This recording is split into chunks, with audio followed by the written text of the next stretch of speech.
विषय का भाव पहला सूत्र। विषय का भाव पहला सूत्र। दूसरा सूत्र आनंद की पुष्टि। दुख की दृष्टि से कोई जीवन के मंदिर में प्रवेश नहीं पा सकते हैं तो की दृष्टि अपने हाथों से अपनी आंखों छोड़ देना है तो उसकी दृष्टि अपने हाथों से अपने आंख काटो लेना है। दूध की दृष्टि अपने हाथों से अपने पैर तोड़ लेना है। फिर कोई यात्रा नहीं हो सकती है, ना आंखें पास रह जाती हैं, नापाक नाक पर फिर आदमी वही पढ़ाया जाता है। दूध के डब्बे में दूर के गड्ढे में दूर किया अंधेरी रात में दूध के घर करागरे में ही बंद रह जाता है, उसके पास नहीं उठ पाता है। पृथ्वी पर दो के अंतरिक्ष और कोई मजबूत कर कर गिरी नहीं है और सब जंजीर छोटी है और थोड़ी जा सकती है और सब दिवाली कमजोर है और किराए जा सकती है और सब पात्रता आसान है उसने मुक्त हो जाना। लेकिन दुख की बड़ी और दुख की दीवार और दुख की स्वतंत्रता बहुत गरीब घड़ी है और आचार्य का आचार्य है कि आदमी खुद ही उसे दीवाल को उठना है। चुन चुन कर एक एक हिट जमता है, उसे दुख की कुड़ियों की खोज निर्मित करता है और उन्हें मजबूत करता है अपने खून से। उन्हें सीखना है और फिर उसे दुख के कारागिरी में बंद होकर समाप्त हो सकता है। जोड़ों के करारे में बंद है, उसकी आंख का कल आलोक के सूरज को ना देखे बसती हो तो कोई आचार्य नहीं है। इसलिए जिसे सूत्र में आपको यह कहना चाहूंगा कि यह दुख की पुष्टि किया है और हमने कैसे पैदा कर ली, क्या यह आनंद की पुष्टि में परिवर्तन नहीं हो सकती है। और हैरानी होगी यह बात जानकर कि जीवन के प्रति इस दुख की पुष्टि को पैदा करने में तथाकथित धार्मिक परंपराओं का सबसे ज्यादा बुनियादी हाथ है। आज कोई 3000 वर्षों से सारी दुनिया में जीवन की कोनी निदित किया जा रहा है, जीवन को बुरा कहा जा रहा है, जीवन को पाप कहा जा रहा है, जीवन को छोड़ने योग्य बता जा रहा है। जीवन असर है, जीवन दुख है, जीवन पीना है, जीवन चिंता है। और धार्मिक आदमी का एक ही काम है कि किसी भारतीय जीवन को आगमन से मुक्त हो जाए। यह दृष्टि इतनी विषय तक इतने पैसे जन्म से है, इससे सारे जीवन के रस को छीन लिया आदमी से। और अगर जीवन दुख है तो जीवन पीना है, जीवन चिंता है और पास से और केवल हुए ही पैदा होते हैं जो पापी है। पाप किए द्वारा जीवन आने का अर्जुन होता है। यदि और पुरातात्मक जीवन से दूर हट जाते हैं, जीवन में उनका आगमन नहीं होता है तो जीवन में जो आते हैं वह किसी जीवन में आनंद की खोज। मेरे प्रिय आत्मा, कल सुबह और सजा की चर्चा में प्रभु के द्वारा की पहली सीढ़ी पर हमने बात की। उसे पहली सीढ़ी में सीधी को मैंने विश्व में का भाव कहा। ज्ञान की जरूरत नहीं, विषय की तरलता चाहिए। ज्ञान का बोझ नहीं, विषय की निर्भोज चित्र सहित चाहिए। ज्ञान का अहंकार नहीं, किसमें विषय की निर्देशित ललित चाहिए। इस संबंध में कल मैं आपसे बात की है, आज दूसरे सूत्र पर मुझे आपसे बात करनी है। एक छोटी सी कहानी में उसे शुरू करना चाहूंगा। एक बहुत बड़ी महाराज महागाड़ी में एक नया मंदिर निर्मित हो रहा है। सड़कों कारीगर वहां पत्थर खोदने, मूर्तियां बनाने, दिवाली उठाने में लगे हुए थे। एक अनजान अभी यात्री उसे मंदिर के करीब से गुजर। उसे यात्री ने एक पत्थर तोड़ते हुए कारीगर से मजबूर से पूछ, मेरे मित्र क्या कर रहे हो। उसे मजदूर ने क्रोध में भरी हुई आंखों ऊपर उठाया जैसे उसकी आंख से आज की चिंगारियां निकलती हो रही रहे। अत्यंत रोग से उसने कहा कि क्या अंधे हो, आंख नहीं है, दिखाई नहीं पड़ता है कि मैं क्या कर रहा हूँ। मैं पत्थर तोड़ा हूँ। और वह वापस अपने पत्थर तोड़ने में लग गया जैसे वह पत्थर कम तोड़ रहा है और क्रोध ही ज्यादा निकल रहा है। वह यात्री आगे बढ़ गया। उसने दूसरे एक पत्थर तोड़ते हुए कारीगर से पूछा, मेरे मित्र क्या कर रहे हो। उसने सत्य उदास आंखों से यात्री की तरफ देखा जैसे उन आंखों में कोई भाव भी ना हो। वह आंखें ऐसी निस्तेज, ऐसे उदास है, ऐसी उदासी की जैसे हुई आंख किसी जीवित व्यक्ति की आंख ना होकर किसी मृत्यु व्यक्ति की आंख है।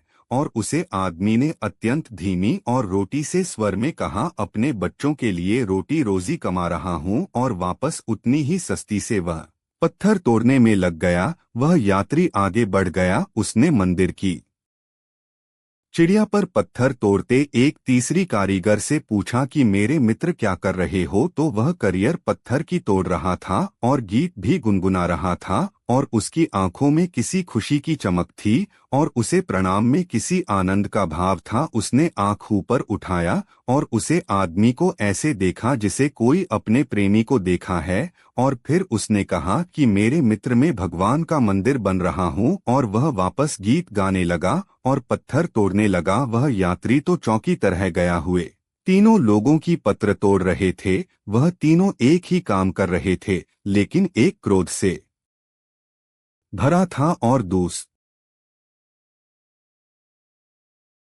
जीवन में तीव्रता। जीवन में साधना के दूसरे सूत्र आनंद भाव पर आज सुबह हमने बात की। उसे संबंध में बहुत से प्रश्न पूछे गए, उन पर अभी हम विचार करें। एक मित्र ने पूछा है कि मैं आनंद भाव के लिए समझाते समय यह कहा कि आज तक की परंपरा की पुष्टि दुख की रही है, क्या शहरी परंपरा ही गलत है? उन्होंने ऐसा पूछा, परंपरा गलत है या सही? बहुत जरूरी सवाल नहीं है। जरूरी सवाल यह है कि परंपरा को पकड़ने वाले लोग गलत होते हैं या सही? परंपरा को पकड़ने लेने की क्लीनिंग की जो आदत है वह गलत है। उस व्यक्ति नीचे की अनुभव और सत्य को कभी भी उपलब्धि नहीं हो पाता है। मुझसे पहले, आपसे पहले हजारों वर्ष में हजारों लोगों ने प्रेम किया है, लेकिन जब मैं यह आप प्रेम करने की यात्रा पर गतिमान होते हैं तो प्रेमियों की परंपरा से हम क्या सिखाते हैं? कुछ भी नहीं सीखते हैं। उन प्रेमियों को एक शब्दों को सिखाते हैं,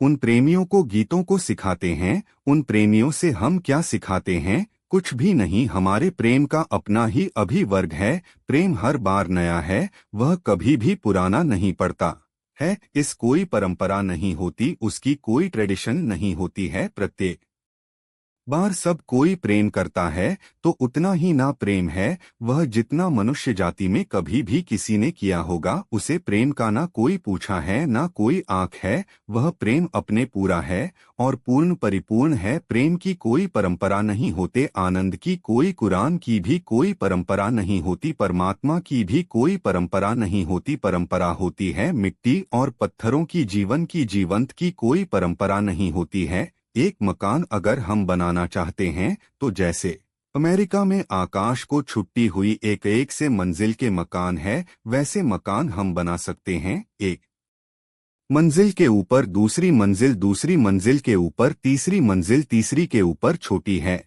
एक इंच के ऊपर दूसरे, दूसरे के ऊपर हजारों इंच रख सकते हैं। हम मकान ऊपर की तरफ उठा सकते हैं, लेकिन आदमी एक दूसरे के ऊपर खड़े नहीं होते हैं।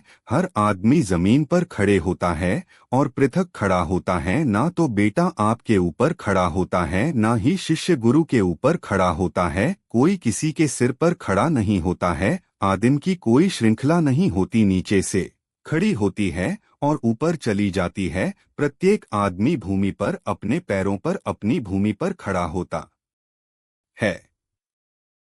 विषय का भाव पहला सूत्र, विषय का भाव पहला सूत्र। दूसरा सूत्र आनंद की पुष्टि दुख की दृष्टि से कोई जीवन के मंदिर में प्रवेश नहीं पा सकते हैं तो की दृष्टि अपने हाथों से अपनी आंखों छोड़ देना है तो उसकी दृष्टि अपने हाथों से अपने आंख काटो लेना है। दूध की दृष्टि अपने हाथों से अपने पैर तोड़ लेना है, फिर कोई यात्रा नहीं हो सकती है। ना आंखें पास रह जाती हैं, नापाक नाक पर फिर आदमी वही पढ़ाया जाता है। दूध के डब्बे में, दूर के गड्ढे में, दूर किया अंधेरी रात में, दूध के घर करागरे में ही बंद रह जाता है, उसके पास नहीं उठ पाता है। पृथ्वी पर दो के अंतरिक्ष और कोई मजबूत कर कर गिरी नहीं है, और सब जंजीर छोटी है और थोड़ी जा सकती है, और सब दिवाली कमजोर है और किराए जा सकती है, और सब पात्रता आसान है उसने मुक्त हो जाना। लेकिन दुख की बड़ी और दुख की दीवार और दुख की स्वतंत्रता बहुत गरीब घड़ी है, और आचार्य का आचार्य है कि आदमी खुद ही उसे दीवार को उठना है। चुन चुन कर एक एक हिट जमता है, उसे दुख की कुड़ियों की खोज निर्मित करता है और उन्हें मजबूत करता है अपने खून से। उन्हें सीखना है और फिर उसे दुख के कारागिरी में बंद होकर समाप्त हो सकता है। जोरों के करारे में बंद है, उसकी आंख का कल आलोक के सूरज को ना देखे बसती हो तो कोई आचार्य नहीं है। इसलिए जिसे सूत्र में आपको यह कहना चाहूंगा कि यह दुख की पुष्टि किया है और हमने कैसे पैदा कर ली, क्या यह आनंद की पुष्टि में परिवर्तन नहीं हो सकती है?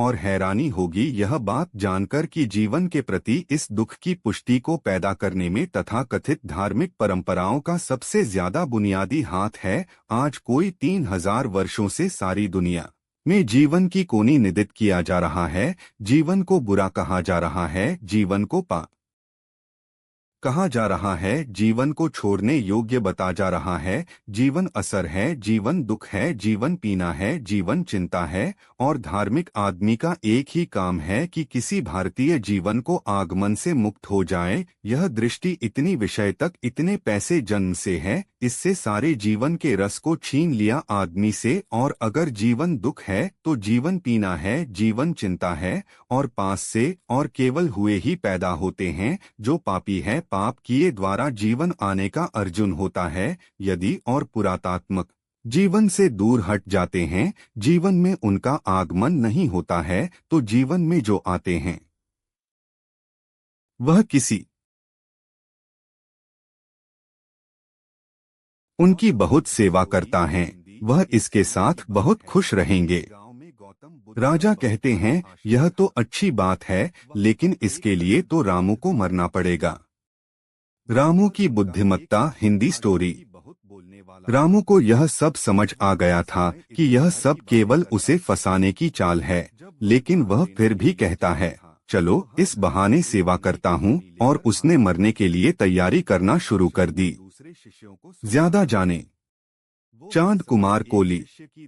चांद कुमार वह राजा से कहता है महाराज, आप अगले दिन नदी किनारे एक नाव का कर्मों का फल, गौतम बुद्ध की शिक्षाप्रद कहानी। Hindi story with moral. Kanak 2 years ago।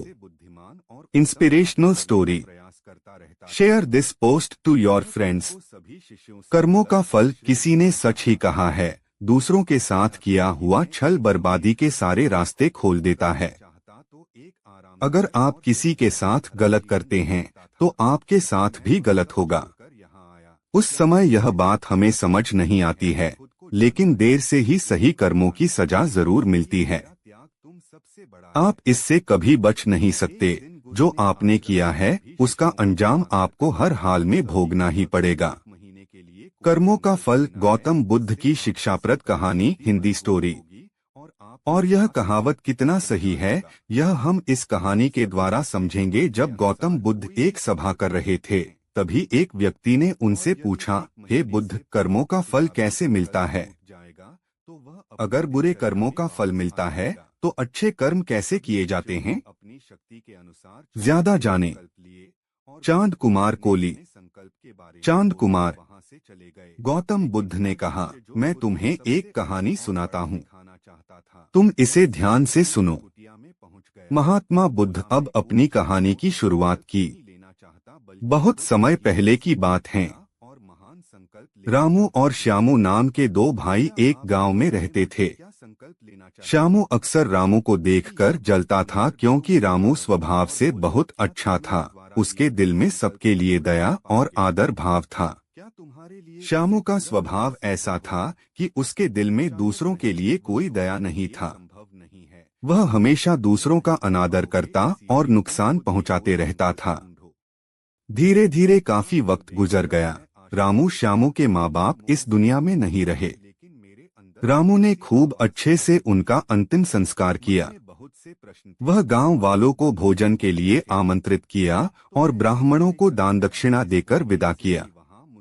वह हर साल अपने माता पिता की बरसी पर ब्राह्मणों को भोजन कराता और दान देता।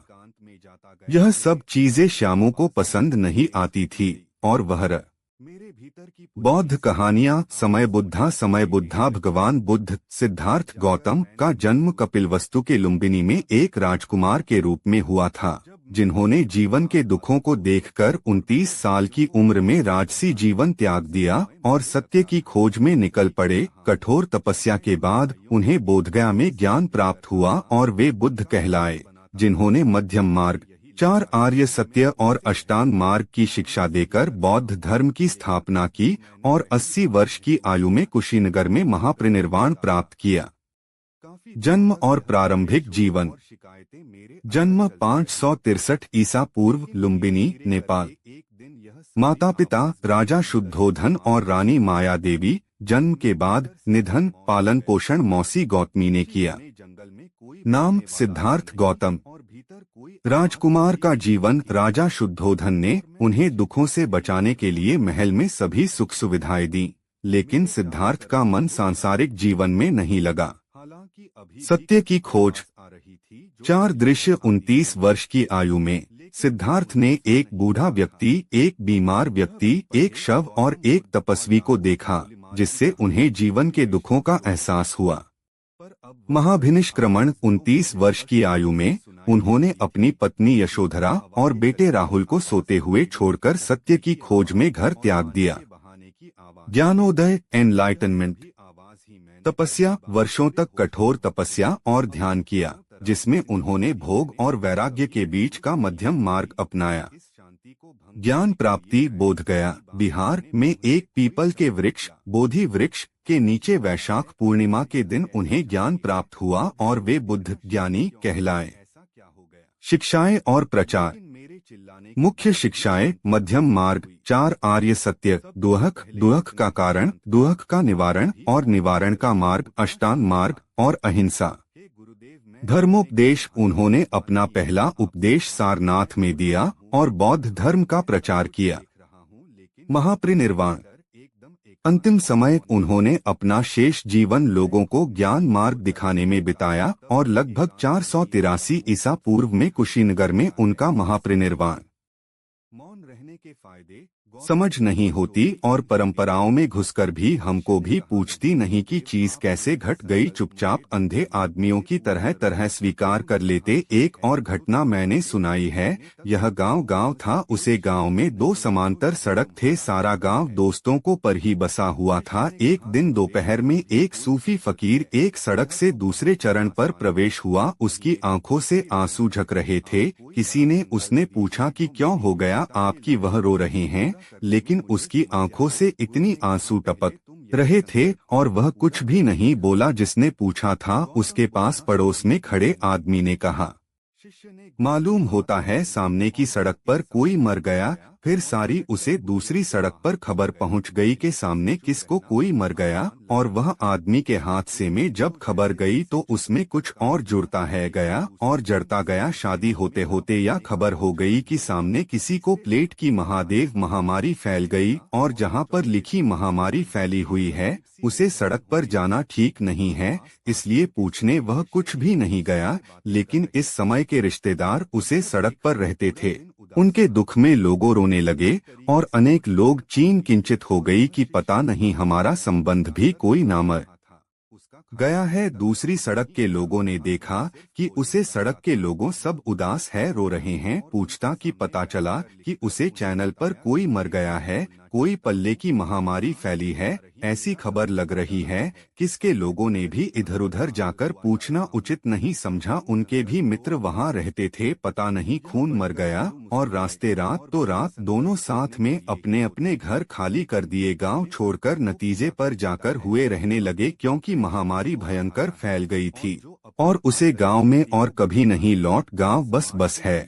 और उनके गांव के लोगों ने से पूछा तो वह कहते हैं कभी एक बार बहुत अनजनी बीमारी फैली थी और उसे समय हमारे पूर्वजों अपनी सड़कों को छोड़कर यहाँ आ गए थे, यही बस गए। और मजा यह है कि उसे फकीर से किसी ने भी नहीं पूछा कि बात क्या थी। बात तो कुछ इतनी थी कि वह बाकी प्यास छिल रहा था और प्यास छीलने की वजह से उसकी आंख में वहां से आ गए थे। लेकिन ट्रेडिशन, लेकिन परंपरा बड़ी मजबूत चीज है। कुछ पुस्तक मत उठाना, उसे पर विचार भी मत करना, उसे पर सोचना भी मत, कौन मर जाता है। गुरु की यह बात उस शिष्य के दिल में चोट कर गई।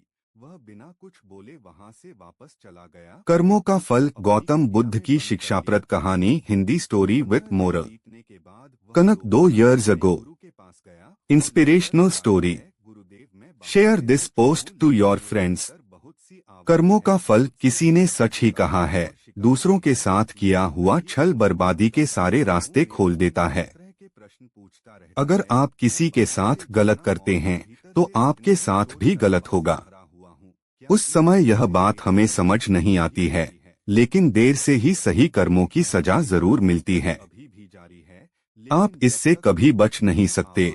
जो आपने किया है उसका अंजाम आपको हर हाल में भोगना ही पड़ेगा। कर्मों का फल, गौतम बुद्ध की शिक्षाप्रद कहानी, हिंदी स्टोरी। और यह कहावत कितना सही है, यह हम इस कहानी के द्वारा समझेंगे। जब गौतम बुद्ध एक सभा कर रहे थे, तभी एक व्यक्ति ने उनसे पूछा, हे बुद्ध, कर्मों का फल कैसे मिलता है? अगर बुरे कर्मों का फल मिलता है तो अच्छे कर्म कैसे किए जाते हैं? ज्यादा जाने। चांद कुमार कोली। चांद कुमार। गौतम बुद्ध ने कहा, मैं तुम्हें एक कहानी सुनाता हूँ, तुम इसे ध्यान से सुनो। महात्मा बुद्ध अब अपनी कहानी की शुरुआत की। बहुत समय पहले की बात है। रामू और श्यामू नाम के दो भाई एक गांव में रहते थे। श्यामू अक्सर रामू को देखकर जलता था, क्योंकि रामू स्वभाव से बहुत अच्छा था। उसके दिल में सबके लिए दया और आदर भाव था। उनकी बहुत सेवा करता है, वह इसके साथ बहुत खुश रहेंगे। राजा कहते हैं, यह तो अच्छी बात है, लेकिन इसके लिए तो रामू को मरना पड़ेगा। रामू की बुद्धिमत्ता, हिंदी स्टोरी।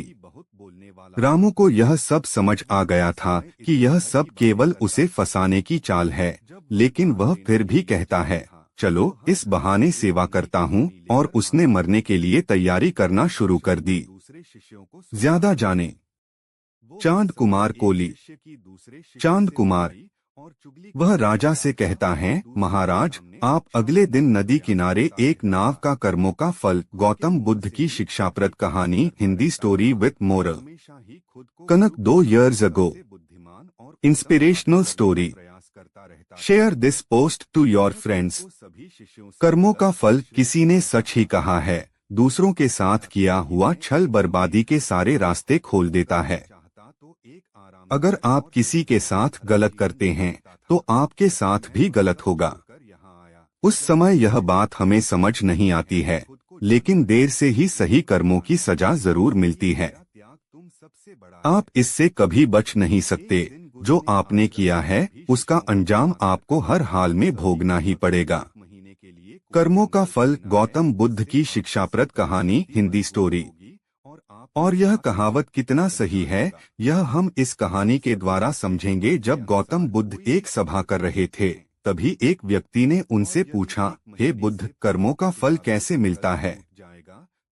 अगर बुरे कर्मों का फल मिलता है तो अच्छे कर्म कैसे किए जाते हैं? ज्यादा जाने। चांद कुमार कोली। चांद कुमार। गौतम बुद्ध ने कहा, मैं तुम्हें एक कहानी सुनाता हूँ, तुम इसे ध्यान से सुनो। महात्मा बुद्ध अब अपनी कहानी की शुरुआत की।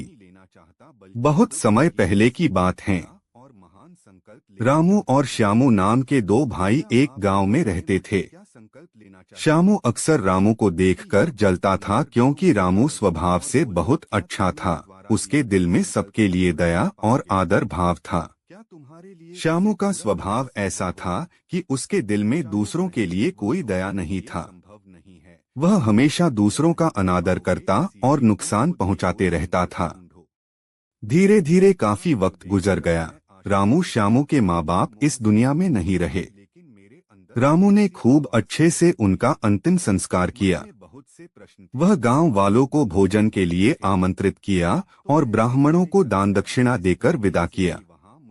वह हर साल अपने माता पिता की बरसी पर ब्राह्मणों को भोजन कराता और दान देता।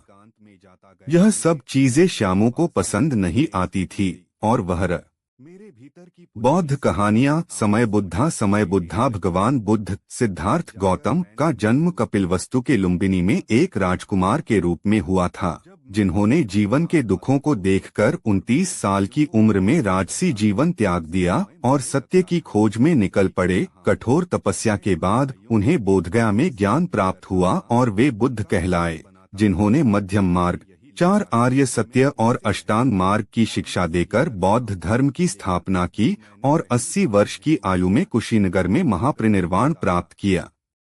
जन्म और प्रारंभिक जीवन।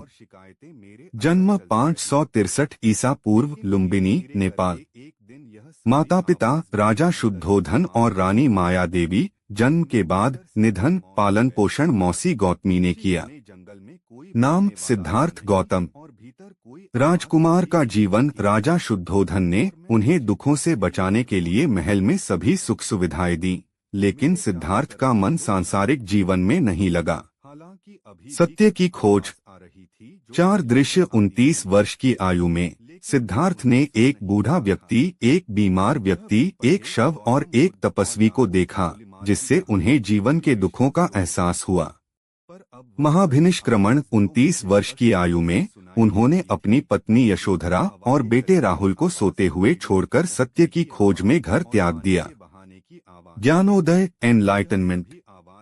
तपस्या। वर्षों तक कठोर तपस्या और ध्यान किया, जिसमें उन्होंने भोग और वैराग्य के बीच का मध्यम मार्ग अपनाया। ज्ञान प्राप्ति। बोध गया बिहार में एक पीपल के वृक्ष बोधि वृक्ष के नीचे वैशाख पूर्णिमा के दिन उन्हें ज्ञान प्राप्त हुआ और वे बुद्ध ज्ञानी कहलाए। शिक्षाएं और प्रचार। मुख्य शिक्षाएं। मध्यम मार्ग। 4 आर्य सत्य। दुहक, दुहक का कारण, दुहक का निवारण और निवारण का मार्ग, अष्टांग मार्ग और अहिंसा। धर्मोपदेश। उन्होंने अपना पहला उपदेश सारनाथ में दिया और बौद्ध धर्म का प्रचार किया। महापरिनिर्वाण। अंतिम समय उन्होंने अपना शेष जीवन लोगों को ज्ञान मार्ग दिखाने में बिताया और लगभग 483 ईसा पूर्व में कुशीनगर में उनका महापरिनिर्वाण। मौन रहने के फायदे। समझ नहीं होती और परंपराओं में घुसकर भी हमको भी पूछती नहीं कि चीज कैसे घट गई। चुपचाप अंधे आदमियों की तरह तरह स्वीकार कर लेते। एक और घटना मैंने सुनाई है। यह गांव था, उसे गांव में 2 समांतर सड़क थे। सारा गांव दोस्तों को पर ही बसा हुआ था। एक दिन दोपहर में एक सूफी फकीर एक सड़क से दूसरे चरण पर प्रवेश हुआ। उसकी आंखों से आंसू झक रहे थे। किसी ने उसने पूछा कि क्यों हो गया आपकी, वह रो रहे हैं, लेकिन उसकी आंखों से इतनी आंसू टपक रहे थे और वह कुछ भी नहीं बोला। जिसने पूछा था उसके पास पड़ोस में खड़े आदमी ने कहा, मालूम होता है सामने की सड़क पर कोई मर गया। फिर सारी उसे दूसरी सड़क पर खबर पहुंच गई कि सामने किसको कोई मर गया, और वह आदमी के हाथ से में जब खबर गई तो उसमें कुछ और जुड़ता है गया और जड़ता गया। शादी होते होते या खबर हो गई कि सामने किसी को प्लेग की महादेव महामारी फैल गई, और जहां पर लिखी महामारी फैली हुई है उसे सड़क पर जाना ठीक नहीं है, इसलिए पूछने वह कुछ भी नहीं गया। लेकिन इस समय के रिश्तेदार उसे सड़क पर रहते थे।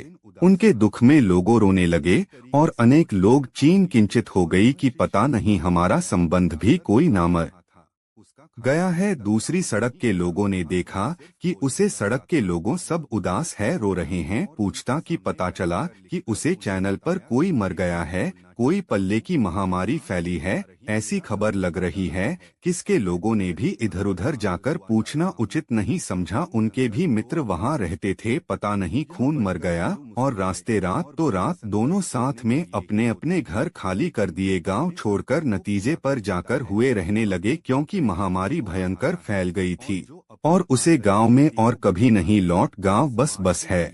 और उनके गांव के लोगों ने से पूछा तो वह कहते हैं कभी एक बार बहुत अनजनी बीमारी फैली थी और उसे समय हमारे पूर्वजों अपनी सड़कों को छोड़कर यहाँ आ गए थे, यही बस गए। और मजा यह है कि उसे फकीर से किसी ने भी नहीं पूछा कि बात क्या थी। बात तो कुछ इतनी थी कि वह बाकी प्यास छिल रहा था और प्यास छीलने की वजह से उसकी आंख में वहां से आ गए थे। लेकिन ट्रेडिशन, लेकिन परंपरा बड़ी मजबूत चीज है। कुछ पुस्तक मत उठाना, उसे पर विचार भी मत करना, उसे पर सोचना भी मत, कौन मर जाता है। गुरु की यह बात उस शिष्य के दिल में चोट कर गई।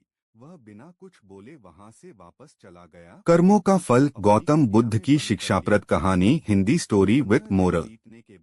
कनक 2 years ago। Inspirational story. Share this post to your friends.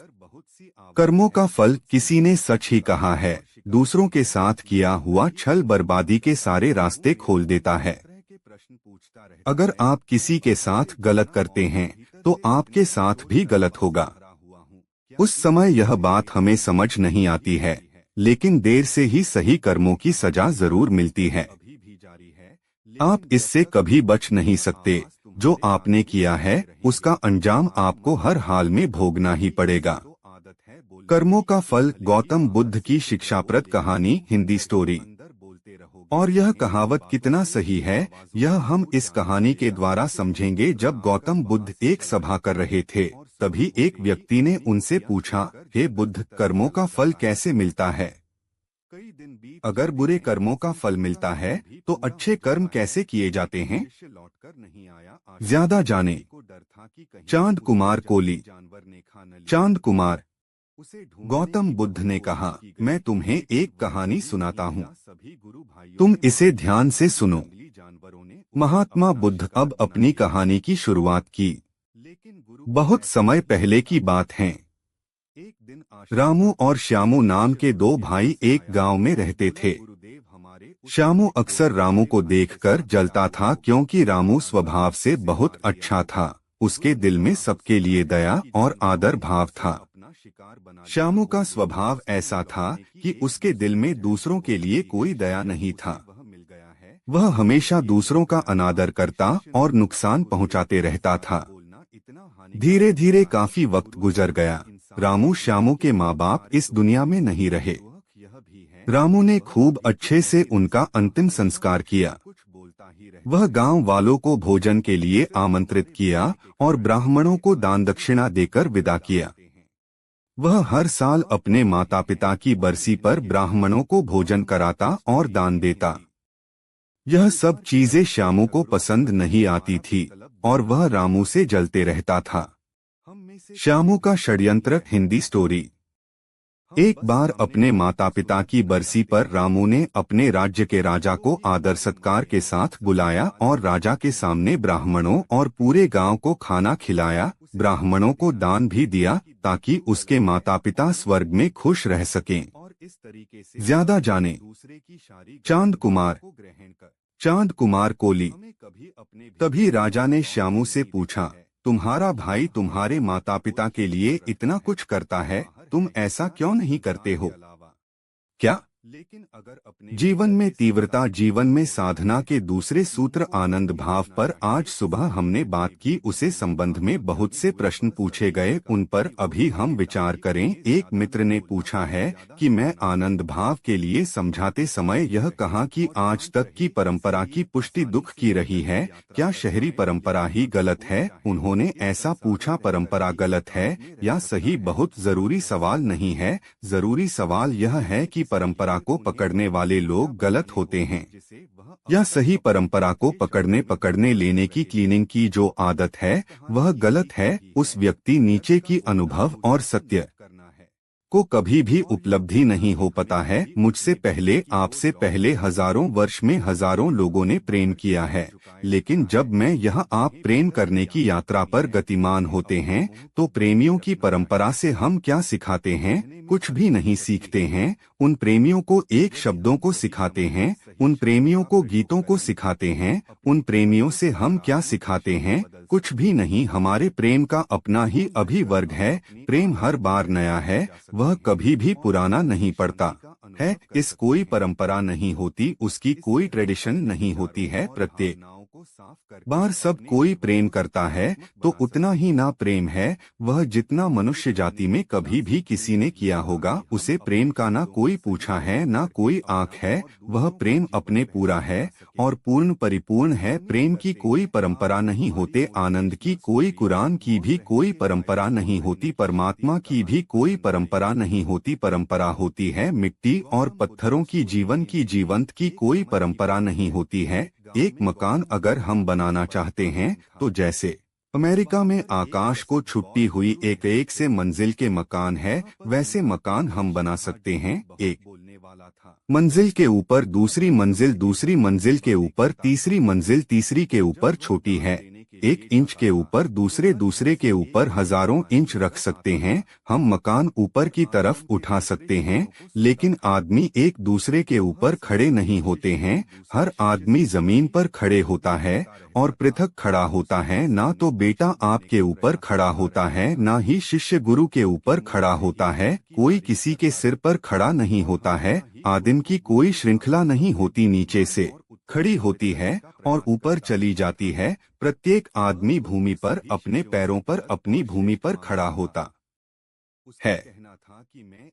हजारों साल में एक ऐसा नहीं होता है कि आदमी एक दूसरे के ऊपर खड़े होते हैं। कोई आदमी किसी के ऊपर खड़ा नहीं होता है। आपको अपने पिता की संपत्ति मिल सकती है क्योंकि संपत्ति जड़ है। आपको अपने पिता का मकान मिल सकता है क्योंकि मकान पदार्थ है। लेकिन आपको अपने पिता का कोई भी अनुभव नहीं मिल सकता है। जो भी जीवन का अनुभव है, उसे अनुभव को आपको स्वयं ही आप आना होगा। अनुभव की खोज खुद ही करनी पड़ती। अनुभव बस से और उधर नहीं मिलती। कोई किसी को अनुभव नहीं दे सकता, लेकिन अनुभव की जगह शब्द जरूर मिल सकते हैं और शब्द की परंपरा हो सकती है।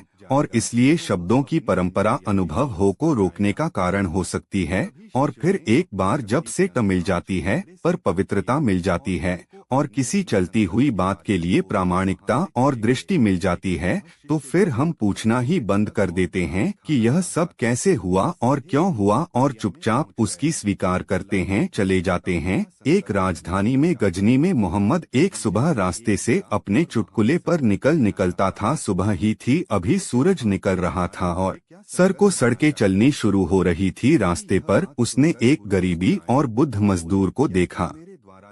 वह मजदूर एक बहुत बड़े पत्थर को अपने सिर पर उठाकर धो रहा था। सुबह की ठंडी हवा में ही उसके हाथों पर पसीना था और उसे छाती फूल रही थी। वह बुद्ध और कमजोर आदमी था। उसके कपड़े फटे थे और भाई पता उठाए हुए था। उसके पास शुरू का मोहम्मद और उसने कहा, मजदूर पत्थर को नीचे गिरा दे, ड्रॉप दे तो स्टोन वाटर राजा की आज्ञा थी। उसे मजदूर को उसे पत्थर को बीच सड़के पर गिरा देना पड़ा। मोहम्मद पत्थर को गिरा हुआ कर अपना घर चला गया। गांव भर में खबर फैल गई थी, मद्रासन ने पता है कि राजा है, जरूर उसमें कोई मतलब होना चाहिए। बीच रास्ता पर वह पत्थर पड़ा है। लोगों को निकालने में तकलीफ हो गई, वाहन निकालने में तकलीफ हो गई, लेकिन सब राजा ने पत्थर गिराया है। जो जरूर कोई बात होगी, इस पत्थर को हटाया ना नहीं जा सकता। मोहम्मद उसके बाद 20 साल जिंदा रहा। वह 20 साल बाद पर पत्थर पड़ा रहा, उसके कोई उठा नहीं सका। अधिकारियों ने रोक लगा दी कि जब सम्राट ने पत्थर गिरा है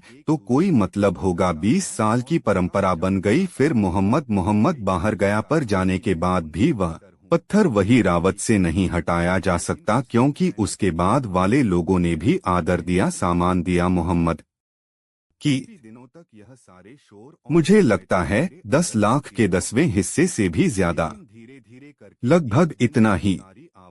मुझे ठीक ठीक तो नहीं पता, लेकिन मुझे इसमें कभी दिलचस्पी नहीं रही। तो उन्होंने लगभग 1.5 लाख किताबें पढ़ी।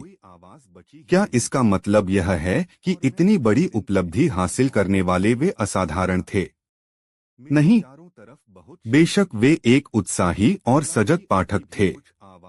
वे दुनिया के सबसे बुद्धिमान लोगों में से एक थे। उन्होंने व्यापक और गहन अध्ययन किया, लेकिन इसमें कुछ भी अलौकिक नहीं है जैसा कि लोग इसे पेश करना चाहते हैं। और निश्चित रूप से इसका आध्यात्मिकता या आध्यात्मिक शक्तियों से कोई लेना देना नहीं है। शायद यह आंशिक रूप से उनकी व्यक्तिगत रुचि थी और आंशिक रूप से आधुनिक मनुष्य के सामने अपनी शिक्षाओं को अधिक स्वीकार्य और रुचिकर रूप में प्रस्तुत करने की उनकी आवश्यकता थी। वे बड़ी कुशलता से इन सभी बातों को अपने प्रवचनों में शामिल करते थे ताकि लोग उनकी बातों से जुड़ सकें और उन्हें तार्किक और उचित भी समझ सकें। और अधिकतर समय यह सच भी होता था। लेकिन मैंने कुछ बिंदुओं पर देखा है जहां वे विज्ञान, विशेष रूप से भौतिकी और क्वांटम भौतिकी से कुछ उद्धृत करते हैं, वहां उन्होंने कुछ गलत बयान दिए हैं। और यह बात स्वीकार्य है क्योंकि उन्होंने विज्ञान की पृष्ठभूमि से शिक्षा प्राप्त नहीं की थी। अगर इसे छोड़ दें तो उन्हें दर्शन शास्त्र का गहन ज्ञान था और धार्मिक इतिहास का उनका ज्ञान अद्वितीय था। उन्होंने विश्व के कोने कोने से धार्मिक ग्रंथों को संकलित करके एक अनूठा, ऐतिहासिक और असाधारण कार्य किया है। उन्होंने किसी को भी नहीं छोड़ा। यही विश्व के लिए उनका सबसे अनूठा योगदान है। उनसे पहले किसी ने ऐसा नहीं किया है और भविष्य में शायद ही कोई ऐसा कर पाएगा। और मुझे यह भी लगता है कि उन्हें विश्व के महानतम साहित्यकारों में से एक के रूप में सराहा जाना चाहिए। वे इसके पात्र हैं, लेकिन दुर्भाग्य से ऐसा नहीं हो पाया। किसी ने ध्यान योग प्रथम और अंतिम मुक्ति, यह ओशो द्वारा ध्यान पर दिए गए गहन प्रवचनों का संकलन है। इसमें ध्यान की अनेक विधियों का वर्णन है जो हमारी सहायता कर सकती हैं। इस किताब को ध्यान के लिए मार्गदर्शक की तरह इस्तेमाल करने के लिए आपको इसे पहले से आखिरी पेज तक पढ़ना जरूरी है। कोई विधि आजमाने के लिए इस किताब का इस्तेमाल अंत प्रेरणा से करें। 3 मैं मृत्यु सिखाता हूँ। इस किताब के माध्यम से ओशो समझाते हैं कि जन्म और मृत्यु एक ही सिक्के को 2 पहलू हैं। जन्म और मृत्यु को मिलाकर ही पूरा जीवन बनता है। जो अपने जीवन को सही और पूरे ढंग से नहीं जी पाते, वही मृत्यु से घबराते हैं। सच तो यह है, ओशो जीवन को पूरे आनंद के साथ जीने की कला सिखाते हैं और यही कला मृत्यु के भय से हमें बचाती और जगाती है।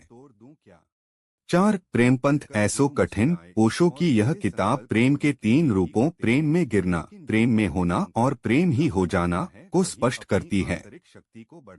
ओशो एक प्रश्नोत्तर प्रवचनमाला शुरू करते हैं और प्रेम व जीवन से जुड़े सवालों की गहरी थाह में हमें गोता लगवाने लिए चलते हैं। यह एक इंद्रधनुषी यात्रा है, विरह की, पीड़ा की, आनंद की, अभीप्सा की और तृप्ति की। 5 कृष्ण स्मृति। यह किताब ओशो द्वारा कृष्ण के बहुआयामी व्यक्तित्व पर दी गई 21 वार्ताओं और नवसन्यास पर दिए गए एक विशेष प्रवचन का खास संकलन है।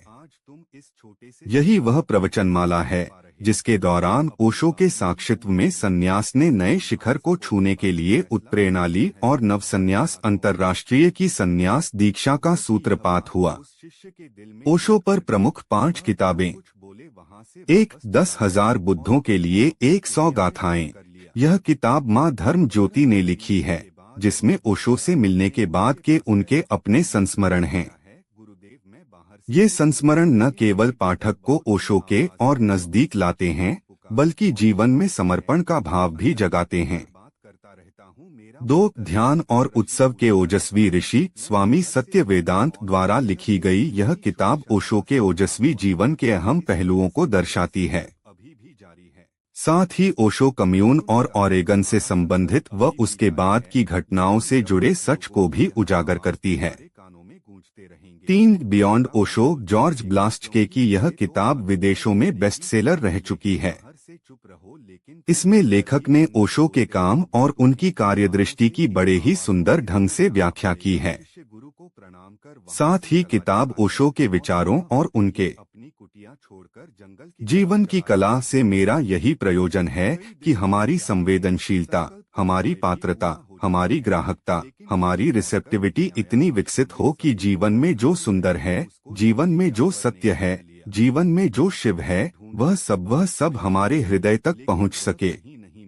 उस सब को हम अनुभव कर सकें, लेकिन हम जीवन के साथ जो व्यवहार करते हैं, उससे हमारे हृदय का दर्पण न तो निखरता, न निर्मल होता, न साफ होता और गंदा होता और धूल से भर जाता है।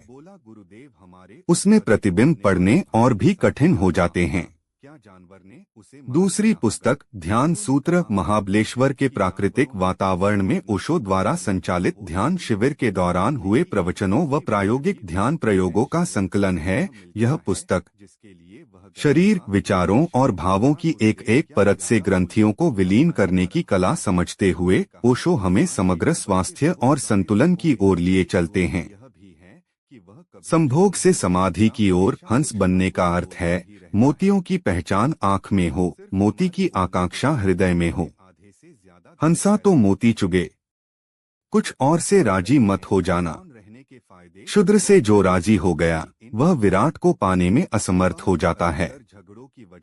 नदी नालों का पानी पीने से जो तृप्त हो गया, वह मानसरोवरों तक नहीं पहुंच पाता, जरूरत ही नहीं रह जाती। मीरा की इस झील में तुम्हें निमंत्रण देता हूँ। मीरा नाव बन सकती है। मीरा के शब्द तुम्हें डूबने से बचा सकते हैं। उनके सहारे पर उस पार जा सकते हो। और इस तरीके से सब एक दूसरे आदमी हो जाते हैं।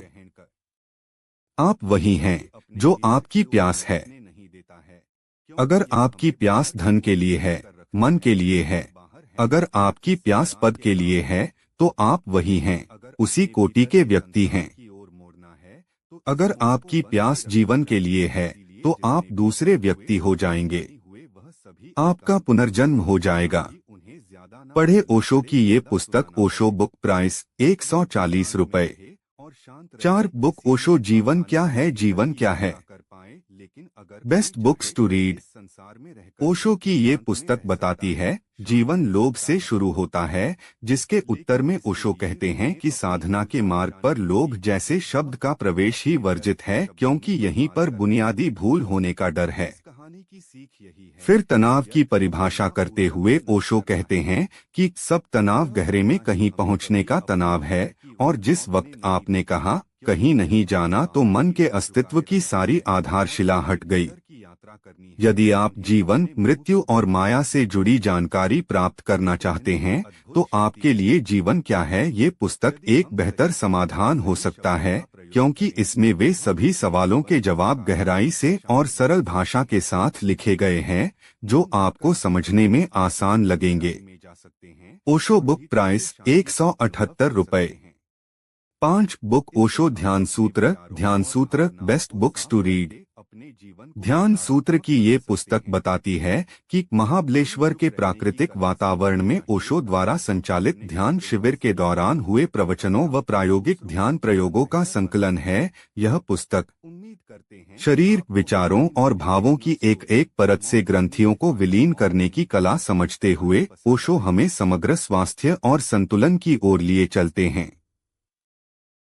Gautam Buddha story in Hindi. एक समय की बात है, एक गांव में गौतम बुद्ध का बहुत बड़ा आश्रम था। वहां पर एक प्रसिद्ध बौद्ध गुरु रहते थे। वहां पर उनका एक शिष्य था जो कि बहुत बोलने वाला था। वह हर समय इधर उधर की बातें करता था। जब वह दान लेने के लिए जाता था, तो हर घर से एक नई कहानी लेकर आता था और आश्रम के दूसरे शिष्यों को सुनता था।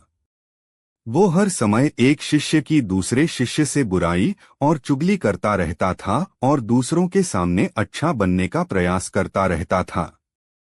खुद के मुंह से ही खुद की तारीफ करता रहता था और हमेशा ही खुद को गुरु के सामने सबसे बुद्धिमान और उत्तम साबित करने का प्रयास करता रहता था। वह खुद को सभी शिष्यों से अलग और श्रेष्ठ मानता था। उसका कहना था कि मैं एक अमीर घर का बालक हूँ। अगर मैं चाहता तो एक आरामदायक और सुविधाओं से भरा जीवन जी सकता था, लेकिन मैं वह सब छोड़कर यहाँ आया, क्योंकि मुझे सत्य की खोज करनी है, खुद को जानना है, जीवन को जानना है, इसीलिए मेरा त्याग तुम सबसे बड़ा है। एक दिन गुरु ने आश्रम के सभी शिष्यों को बुलाकर कहा, आप सभी को अगले 1 महीने के लिए कोई संकल्प लेना है। इससे आपकी संकल्प शक्ति मजबूत होगी और आप में आत्मशक्ति का संचार होगा। आप सभी अपने समर्थ के अनुसार कोई भी संकल्प ले सकते हैं, और यदि 1 महीने से पूर्व किसी का भी संकल्प टूट जाएगा, तो वह अपनी दिनचर्या में वापस आ जाएगा। सभी शिष्यों ने अपनी शक्ति के अनुसार छोटे बड़े संकल्प लिए और गुरु को अपने अपने संकल्प के बारे में बोलकर वहां से चले गए। लेकिन वह शिष्य जो खुद को सबसे अलग और बड़ा दिखाना चाहता था, वह सीधे गुरु की कुटिया में पहुंच गया और बोला, मैं कोई छोटा मोटा संकल्प नहीं लेना चाहता, बल्कि खुद की ही जैसे एक बड़ा और महान संकल्प लेना चाहता हूँ। कृपया आप ही बताएं मुझे क्या संकल्प लेना चाहिए। उसकी यह बात सुनकर गुरु मुस्कुराए और बोले, क्या तुम मेरे द्वारा दिए गए संकल्प को पूरा कर पाओगे? क्या तुम्हारे लिए उसे पूरा करना संभव होगा? शायद नहीं, वह तुम्हारे लिए संभव नहीं है। तुम उसे पूरा नहीं कर पाओगे, इसीलिए तुम खुद ही कोई संकल्प ढूंढो। ने कहा, गुरुदेव, जब मैं आश्रम से गया तो मैं मुंह से तो चुप था, लेकिन मेरे अंदर बहुत सी आवाज हो रही थी। मन में बहुत से प्रश्न थे और वह बंद नहीं हो रहे थे। तो मैं जंगल में चला गया इस उम्मीद से कि वहां मुझे शांति मिलेगी और मेरे मन की बकबक कम हो जाएगी। लेकिन मैं जितना एकांत में जाता गया मेरे अंदर की आवाज उतनी ही तेज होती गई। मेरे भीतर की पुरानी से पुरानी आवाज मुझे सुनाई देने लगी। तब जाकर मैंने महसूस किया कि मैं कितना गलत कर रहा था। जब मैं अपने परिवार वालों, दोस्तों को और गुरु भाइयों को बुरा भला कहता था तो उसे समय मुझे लगता था कि मैं सही कह रहा हूँ। जब मैं गुरु भाइयों की एक दूसरे से चुगली करता था और उनका मजाक बनाता था तब भी मुझे यही लगता था कि मैं उनसे बेहतर हूँ और मैं सही कर रहा हूँ। लेकिन उस दिन मैंने पहली बार महसूस किया कि मैं कितना गलत बोलता था। काफी दिनों तक यह सारे शोर और शिकायतें मेरे अंदर चलती रही। लेकिन धीरे धीरे करके एक दिन यह सारी आवाज मेरे अंदर से समाप्त हो गई। अब मैं भीतर से भी मौन हो गया। उसी घने जंगल में कोई बोलने वाला था नहीं और भीतर कोई आवाज बची ही नहीं थी। और मैं उसी दिन पहली बार मौन का सही अर्थ समझा। मेरे चारों तरफ बहुत शांति थी। हालांकि अभी भी कुछ आवाज आ रही थी जो पहले भी आती थी, लेकिन मैं उन्हें सुन नहीं पाता था। यह भी पढ़े गौतम बुद्ध और डाकू अंगुलिमाल की कहानी, मोटिवेशनल स्टोरी। पर अब वह सभी आवाज जो मुझे स्पष्ट रूप से सुनाई दे रही थी वो थी हवा के चलने की आवाज, चिड़ियों के चहकने की आवाज और पानी के बहाने की आवाज। यह सभी आवाज ही मैंने पहली बार पूरे होशपूर्वक सुनी। अपने चारों तरफ इतनी शांति मैंने पहले कभी महसूस नहीं की थी। तो इस शांति को भंग करने के लिए मैंने पहली बार अपने मुंह से कोई शब्द निकला। मैं चिल्लाया है, ईश्वर यह कैसी शांति है, सभी कुछ इतना शांत क्यों है, ऐसा क्या हो गया। लेकिन मेरे चिल्लाने के बाद भी शांति भंग नहीं हुई। सब कुछ पहले जितना ही शांत था, बाहर भी और भीतर भी उतना शांत रहा। हे गुरुदेव, मैं अपने गुरु भाइयों से बात की, मैं आपसे बात की, मैं बोल रहा हूँ, मैं चल रहा हूँ, मैं सब कुछ देख रहा हूँ, लेकिन मैं अपने भीतर एकदम एकांत और मौन में हूँ। जब मैं खुद में भी शोर करना चाहता हूँ तब भी एकांत में ही होता हूँ। अब सब दिखाई पड़ने लगा है, सब सर। मौन रहने के फायदे, गौतम बुद्धा स्टोरी इन हिंदी। शिष्य ने कहा, नहीं गुरुदेव, आप जो भी संकल्प मुझे देंगे मैं उसे पूरा करूंगा। गुरु ने कहा, ठीक है, तो तुम अगले 1 महीने तक चुप रहो, मुंह से एक शब्द भी नहीं निकलो, यही तुम्हारा संकल्प है। शिष्य ने कहा, गुरुदेव, यह भी कोई संकल्प है? यह तो बहुत ही आसान है, 1 महीने तक चुप ही रहना है। आप कोई बड़ा संकल्प दीजिए जो मेरी योग्यता के लायक हो, जिसे पूरा करने में मुझे समस्या हो। गुरु ने कहा, पहले तुम यही संकल्प को तो पूरा करके दिखाओ। Gautam Buddha story in Hindi. शिष्य ने गुरु की बात मान ली और वह इस समय चुप हो गया और पलटकर कुटिया से बाहर चला गया। पहले उसे चुप रहना बहुत आसान लग रहा था। उसने एक दिन तो जैसे तैसे चुप रहकर काट लिया, लेकिन दूसरे दिन से उसके मन में ना बोलने का बोझ बढ़ने लगा। तीसरे दिन उसे भारीपन महसूस होने लगा और चौथे दिन उसके अंदर एक अजीब सी बेचैनी होने लगी, क्योंकि आसपास आश्रम के सभी शिष्य एक दूसरे से बातें कर रहे थे। यह देख वह पूरा दिन उदास रहा। इसी तरीके से कुछ दिन और बीते और वह शिष्य बीमार पड़ गया। उसका सर फटा जा रहा था, उसका खाने पीने तक का मन नहीं कर रहा था, वह सिर्फ बोलना चाहता था। वह गुरु के पास गया और उनके सामने बैठकर लिखकर उन्हें बताया, गुरुदेव, मैं बोलना चाहता हूँ, मुझे सांस नहीं आ रही, मेरा दम घुटा जा रहा है, मैं अंदर ही अंदर पागल हुआ जा रहा हूँ, मैं क्या करूँ, संकल्प तोड़ दूं क्या? यह पढ़कर गुरु मुस्कुराए और बोले, संकल्प तोड़ने के लिए ही होते हैं, लेकिन जो अपने संकल्प को पूरा कर लेता है वही अपनी आंतरिक शक्ति को बढ़ाता है, और जो अपनी आंतरिक शक्ति को बढ़ाता है वह समाज की कल्याण करता है। संकल्प का लेना भी तुम्हारे हाथ में था और इसे तोड़ना भी तुम्हारे ही हाथ में है। तुम्हारे बहुत से भाई अपने संकल्प को तोड़कर अपनी पुरानी दिनचर्या पर वापस आ चुके हैं। अगर तुमसे नहीं हो पा रहा तो तुम भी संकल्प तोड़कर अपनी पुरानी दिनचर्या पर वापस जा सकते हो। लेकिन याद रहे, अगर आज तुम इस छोटे से संकल्प को नहीं संभाल पा रहे तो तुम अपनी बाकी की पूरी जिंदगी को कैसे संभाल सकोगे। बाकी फैसला पूरी तरह से तुम्हारे हाथों में है। गुरु की यह बात उस शिष्य के दिल में चोट कर गई। वह बिना कुछ बोले वहां से वापस चला गया और खुद को अपनी कुटिया में बंद कर लिया। 15 दिन बीतने के बाद वह दोबारा अपने गुरु के पास गया और लिखकर बताया है, गुरुदेव मैं बाहर से तो चुप हूँ लेकिन मेरे भीतर बहुत सी आवाज है, बहुत सी चीज, पुकार और शिकायतें हैं। मैं अंदर ही अंदर बात करता रहता हूँ, मेरा मन तरह तरह के प्रश्न पूछता रहता है। मैं बाहर से जितना मौन हूँ भीतर से उतने ही शोर शराबा से भरा हुआ हूँ। क्या इस तरह से मेरा संकल्प अभी भी जारी है?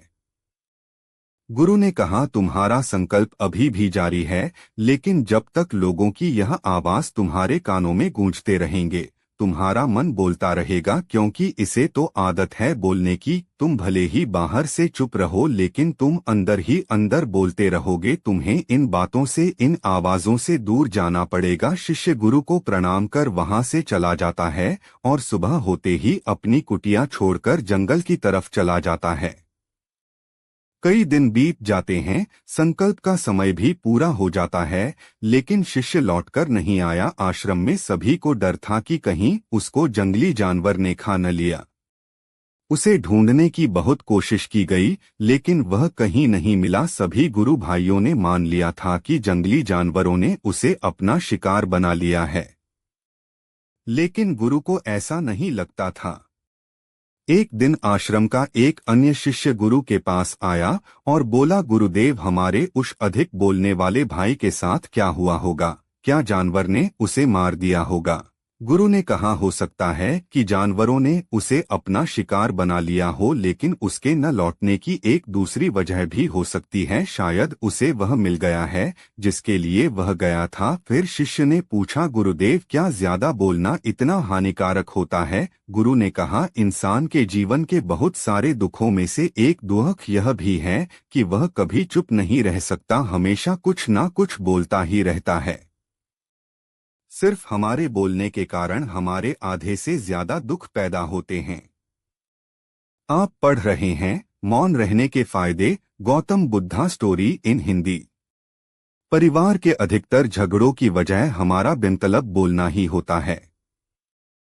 हम में से कोई भी चुप नहीं रहना चाहता, हम बस सामने वाले को सुना देना चाहते हैं। जो भी हमारे मन में है सब निकालकर उसके मन में बैठा देना चाहते हैं। उसे समझा देना चाहते हैं कि देख तू गलत है और मैं सही। और इस तरीके से सब एक दूसरे की सारी गलत बातों को ग्रहण कर हमें कभी अपने भीतर की ओर लौटने नहीं देता है, क्योंकि यह हमें बाहर की ओर खींच कर रखता है। और बाहर है ही क्या इस संसार के अलावा। लेकिन अगर अपने भीतर के संसार की ओर मोड़ना है तो इस मुंह को बंद ही रखना चाहिए। इसीलिए जितने भी बुद्ध हुए, आत्मज्ञानी हुए, वह सभी एकांत की ओर भागे ताकि उन्हें ज्यादा ना बोलना पड़े, ज्यादा सुनाना पड़े। वह एकांत में रहे और शांत रहे, इसीलिए आसानी से भीतर की यात्रा कर पाए। लेकिन अगर कोई चाहे तो इस संसार में रहकर भी एकांत में रह सकता है, शांत रह सकता है, लेकिन इसके लिए उन्हें अपनी ऊर्जा बचाने होगी जिसे वह अब तक अपने व्यर्थ के शब्दों में बर्बाद कर रहे थे। इस कहानी की सीख यही है कि व्यर्थ का बोलना ऊर्जा को नष्ट करना है, और यह बोलना ही हमें कभी अपने भीतर की ओर लौटने नहीं देता, क्योंकि यह हमें बाहर की ओर झुकाए रखता है। और जिन्हें भीतर की यात्रा करनी है उन्हें अपने मुंह को बंद ही रखना चाहिए। चुप रहने में अद्भुत शक्ति है। यदि हम सही समय पर सही शब्दों का प्रयोग करें तो हम अपने जीवन को सकारात्मक दिशा में बदल सकते हैं। मौन रहकर हम अपनी आत्मा की गहराई में जा सकते हैं और भीतर से शांति का अनुभव कर सकते हैं। इससे हम अपने विचारों और भावनाओं को साफ करके अपने जीवन को सकारात्मक बना सकते हैं। हमें चुप रहने की कला सीखनी चाहिए ताकि हम अपने शब्दों का सही प्रयोग करके अपना और दूसरों का जीवन बेहतर बना सकें। उम्मीद करते हैं आपको हमारी मोटिवेशनल स्टोरी मौन रहने के फायदे, मौन रहने की शक्ति कहानी पसंद आई।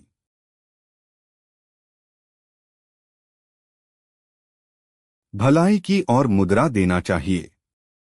वास्तव में यदि आप जीतना ही चाहते हैं तो सबसे पहले संयम की आदत डाल लें, क्योंकि संयम का अर्थ ही है अपनी बिखरी हुई शक्तियों को निश्चित दिशा देना। मान लीजिए जिस कार्य को नहीं करना है और जब उसे ही करने के लिए मन आकर्षित करता है तो आप उसे प्रयासपूर्वक रोकने के लिए मन बना लें। उसे ही आत्मसंयम कहते हैं।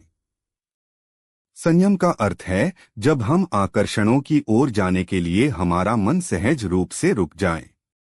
गांधी जी ने कहा था कि अनुशासन और बलिदान के बिना मुक्ति की आशा नहीं की जा सकती है, लेकिन यह बात भी सच है कि लोग गुस्से में विवेक शून्य होकर तुरंत अपने आत्मसंयम को गुस्से में खो देते हैं। यह सच है कि समय बीतने में लोगों के आत्मसंयम में भारी कमी आई है। इसके गंभीर परिणाम सामने भी आए हैं। इसलिए आत्मसंयम की उपयोगिता को किसी भी हाल में कम नहीं आंका जा सकता है, लेकिन यह भी सच है कि शुरुआत में आत्मसंयम का मार्ग थोड़ा कठिन लगता है। अर्थात मन को वश में करने का नाम ही आत्मसंयम है। मनुष्य को मिली हुई शक्तियों को निश्चित दिशा देना संयम कहलाता है। तो दोस्तों, उम्मीद है कि आपको मन को वश में करने का उपाय और शांति के फायदे और कहां-कहां आपको शांत रहना है, इसके बारे में इस वीडियो के माध्यम से पता चला होगा। और मुझे यह आशा है कि आप अवश्य ही अपने मन को वश में करोगे और जिंदगी के सभी परिस्थिति में अवश्य ही सफल होकर अपने परिवार का नाम रोशन करोगे। ऐसी ही और गौतम बुद्ध की प्रेरणादायी सीख लेने के लिए हमारे राजीव इंस्पायर्ड यूट्यूब चैनल को सब्सक्राइब कीजिए और इस स्टोरी को जितना हो सके उतना अपने दोस्तों के साथ शेयर करें। मिलते हैं हमारे अगले स्टोरीज में। नमो बुद्धाय। में जिस चीज का विचार करोगे वही चीज तुम्हें मिलना शुरू होगी। अगर पैसे के बारे में विचार करते हो तो आपके पास पैसा आना शुरू होगा। अगर आप अपने प्यार के बारे में विचार करोगे तो आपको आपका प्यार जल्द ही मिलेगा। गौतम बुद्ध के अनुसार हम वही बनते हैं जो हम सोचते हैं। जिस तरह कोई व्यक्ति बुरी सोच के साथ बोलता या काम करता है तो उसे कष्ट ही मिलता है, वही यदि कोई व्यक्ति शुद्ध विचारों के बोलता या काम करता है तो उसकी परछाई की तरह खुशी उसका साथ कभी नहीं छोड़ती है। वही गौतम बुद्ध की यह कहानी जो आज हम आपको बताने जा रहे हैं। इसे सुनने के बाद आप जीवन की सभी समस्याओं को चुटकियों में हल करने में सक्षम रहेंगे।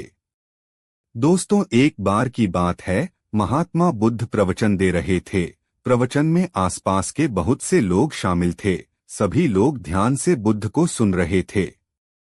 कुछ देर में प्रवचन समाप्त हो गया। तब लोगों ने बुद्ध को प्रणाम किया और अपने अपने घर को चल पड़े, पर एक युवक वहां पर ही बैठा रह गया। बुद्ध की नजर उस युवक पर पड़ी तो वे पूछ बैठे, क्या बात है? कोई जिज्ञासा है क्या? युवक बुद्ध के पास गया और प्रणाम करके बोला, प्रभु, बहुत उलझन में हो। जितना इस बारे में सोचता हूँ उतना ही उलझ जाता हूँ। कैसी उलझन है बातस? बुद्ध ने प्रश्न किया। युवक हाथ जोड़कर बोला, प्रभु, यह संसार कितना विशाल है। संसार में लाखों करोड़ों लोग निवास करते हैं, उनमें भी एक से बढ़कर एक विद्वान, कलाकार, योद्धा। ऐसे में उन सब के बीच में जैसे सामान्य प्राणी का क्या मूल्य है? युवक की बात सुनकर बुद्ध मुस्कुरा दिए। वे बोले, तुम्हारी जिज्ञासा का उत्तर मिल जाएगा, पर इसमें थोड़ा सा समय लगेगा। क्या तब तक मेरा एक छोटा सा काम कर सकते हो? प्रभु, यह तो मेरे लिए गर्व का विषय है कि मैं आपके काम आ सकूं। युवक ने पुनः अपने हाथ पास पहुंचा तो वह बुरी तरह से हाँफ रहा था। उसे देखकर बुद्ध मुस्कुरा दिए। फिर भी उन्होंने अपने चेहरे से कुछ भी जाहिर नहीं होने दिया। वे बोले, क्या बात है बस? तुम कुछ डरे हुए से लग रहे हो। युवक ने बुद्ध को प्रणाम किया और सारी बात कह सुनाई। साथ ही उसने वह पत्थर भी उन्हें वापस कर दिया। बुद्ध बोले, आम वाले ने इसका मूल्यता साम बताया। आलू वाले ने एक बोरी आलू और जौहरी ने बताया कि यह अनमोल है। इस पत्थर के गुण जिसने जितने समझे उसने इसका मूल्य उसी ही कि हमारे भगवान बुद्ध ने और ना जाने कितने सफल लोगों ने कहा है। भगवान बुद्ध ने कहा है कि जिसने अपने मन को वश में कर लिया है उसकी जीत को देवता भी हार में नहीं बदल सकते हैं। अर्थात मन को वश में करने का नाम ही आत्मसंयम है, जिसका अर्थ है अपने आप को वश में करना। अर्थात मन, वचन और कर्म पर अधिकार प्राप्त करना ताकि शरीर से कोई अशुभ कार्य न होने पाए, जिससे कोई अपशब्द न निकले और मन में कभी अशुभ विचार न उठने पाए। यदि मनुष्य अपनी इंद्रियों का प्रयोग उचित ढंग से करता है तो ही उस मनुष्य को दूसरों को ध्यान देने का अधिकार है। यदि उसका अपने मन पर अधिकार नहीं है, उचित और अनुचित का ध्यान नहीं है, तो वह मनुष्य के पद से गिरकर अन्य योनियों में गिने जाने योग्य हो सकता है। एक कथन है कि हम जैसा सोचते हैं वैसा ही बन जाते हैं। वास्तव में यह विचार नहीं अपितु विचारों का संसार है। हमारी सोच और विचारों का प्रभाव हमारे मन पर गहरा असर छोड़ देता है। मनुष्य के मन में विचार ही बार बार उभर कर आते हैं जो मनुष्य को दिशा देने का काम करते हैं। विचार ही मस्तिष्क को गति प्रदान करते हैं और गलत विचार क्रोध की ओर जाने को विवश करते हैं। यह हमारी भूल है कि हम सोचते हैं कि वचनों की कोई शक्ति नहीं है। संसार में जो भी हुआ, जो भी हो रहा है और जो भी होगा सब हमारे कर्म के प्रभाव से हुआ है, और जो हो सकता है और आगे जो होगा वह कर्म की शक्ति से होता है, वह विचारों की शक्ति होती है। यदि हमारे अंदर आत्मसंयम नहीं है तो आत्मिकता का धन हमारे हाथ नहीं आ सकता है। हम इंद्रियों के जाल में फंसकर पहले तो निर्मल होंगे, फिर अपमानित होते हुए पहले अपना अनिश्चित करेंगे और फिर किसी और का करेंगे। ये सच है कि जो लोग दूसरों के लिए सोचते हैं उनका मन विश्वासपूर्ण विचारों का स्रोत है। इसलिए यदि बुराई से बचना हो तो अपनी दिशा को भलाई की और मुद्रा देना चाहिए। वास्तव में यदि आप जीतना ही चाहते हैं तो सबसे पहले संयम की आदत। और कहाँ आप आदेश करें। रघुवध ने युवक को एक चमकीला पत्थर देते हुए कहा, तुम्हें इस पत्थर का मूल्य पता करना है, पर ध्यान रहे इसे बेचना नहीं है। सिर्फ इसका मूल्य पता करना है, जैसी आज्ञा प्रभु। ऐसा कहते हुए युवक ने बुद्ध से वह पत्थर ले लिया। उसने एक बार फिर से उन्हें प्रणाम किया और बाजार की ओर चल पड़ा। बाजार वहां से ज्यादा दूर नहीं था। युवक थोड़ी देर में वहां पहुंच गया। वह सुबह का समय था, इसलिए बाजार अभी ठीक से लगा नहीं था। वहां पर एक का दुख का दुकानदार ही थे। युवक ने जिज्ञासावश इधर उधर नजर दौड़ाई। उसे एक पेड़ के नीचे एक दुकानदार नजर आया। वह आम बेच रहा था। युवक उस दुकानदार के पास पहुंचा और उसे पत्थर दिखाते हुए बोला, क्या आप इस पत्थर की कीमत बता सकते हैं? दुकानदार एक चालाक व्यक्ति था। पत्थर की चमक देखकर वह समझ गया कि अवश्य ही यह कोई कीमती पत्थर है। वह बनावटी आवाज में बोला, देखने में तो कुछ खास नहीं लगता, पर मैं इसके बदले दशाम दे सकता हूँ। दुकानदार की बात सुनकर युवक को हल्का सा क्रोध आ गया। वह मन ही मन बताया, यह आदमी मुझे बेवकूफ समझता है। इतना सुंदर पत्थर और इसका मूल्य सिर्फ दशा, अवश्य ही यह झूठ बोल रहा है। युवक को चुप देखकर दुकानदार बोल उठा, क्या कहते हो, निकालूं आम? पर युवक ने दुकानदार को कोई जवाब नहीं दिया। मैं चुपचाप आगे बढ़ गया। सामने एक सब्जी वाला अपनी दुकान सजा रहा था। युवक उसके पास पहुंचा और उसे पत्थर दिखाते हुए उसका मूल्य पूछा। उस पत्थर को देखकर सब्जी वाले की आंखें खुशी से चमक उठी। वह मन ही मन सोचने लगा, यह पत्थर तो बहुत कीमती जान पड़ता है। अगर यह मुझे मिल जाए तो मजा ही आ जाए। क्या हुआ भाई, कहाँ खो गए? युवक ने दुकानदार की तंद्रा थोड़ी सब्जी वाला चौंकता हुआ बोला, कुछ नहीं, कुछ नहीं, मैं तो बस मन ही मन इसकी कीमत की गणना कर रहा था। वैसे मैं इस पत्थर के बदले एक बोरी आलू दे सकता हूँ। सब्जी वाले के चेहरे की कुटिलता देखकर युवक समझ गया कि यह दुकानदार भी मुझे मूर्ख बना रहा है। मुझे किसी और से इसका मूल्य पता करना चाहिए। यह सोचता हुआ युवक आगे बढ़ गया। सब्जी वाले दुकानदार ने युवक को पीछे से आवाज लगाई, क्या हुआ भाई? अगर आपको यह मूल्य कम लग रहा है तो बताएं तो सही, मैं इसे बढ़ा दूंगा। पर युवक ने उसकी बात पर ध्यान नहीं दिया। वह अब इधर उधर किसी ऐसे व्यक्ति को खोजने लगा जो जानकार है। दुकान को अभी खोल ही रहा था। उसने युवक को अपनी दुकान की ओर आते हुए दूर से देख लिया था। साथ ही उसने युवक का हुलिया देखकर यह भी भांप लिया था कि यह कोई गरीब व्यक्ति है जो संभवत कोई गहना बेचने आया होगा। जौहरी ने हाथ जोड़कर युवक को नमस्कार किया और मुस्कुराकर पूछा, बताएं महोदय, मैं आपकी क्या सेवा कर सकता हूं? युवक ने बुद्ध का दिया पत्थर अपनी हथेली पर रख दिया और बोला, इसका मूल्य पता करना था। पत्थर को देखते ही जौहरियों से पहचान गया कि यह बेशकीमती रूपी पत्थर है जो किस्मत वाले को मिलता है।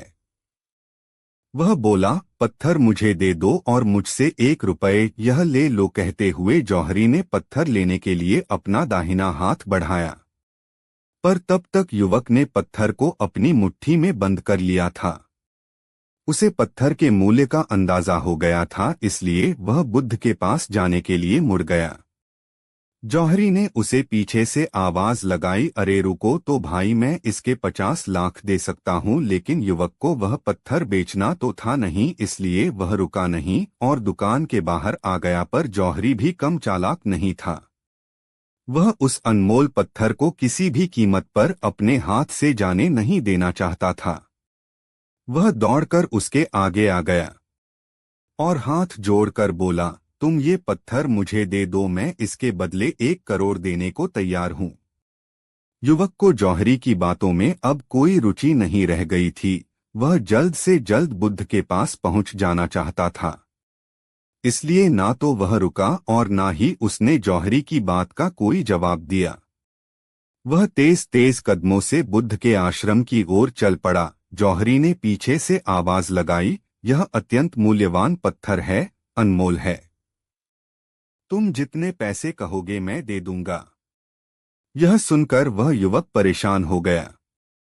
उसे लगा कि कहीं पत्थर के लालच में जौहरी उसे पकड़कर जबरदस्ती न करने लगे, इसलिए वह तेजी से आश्रम की ओर दौड़ पड़ा। युवक जब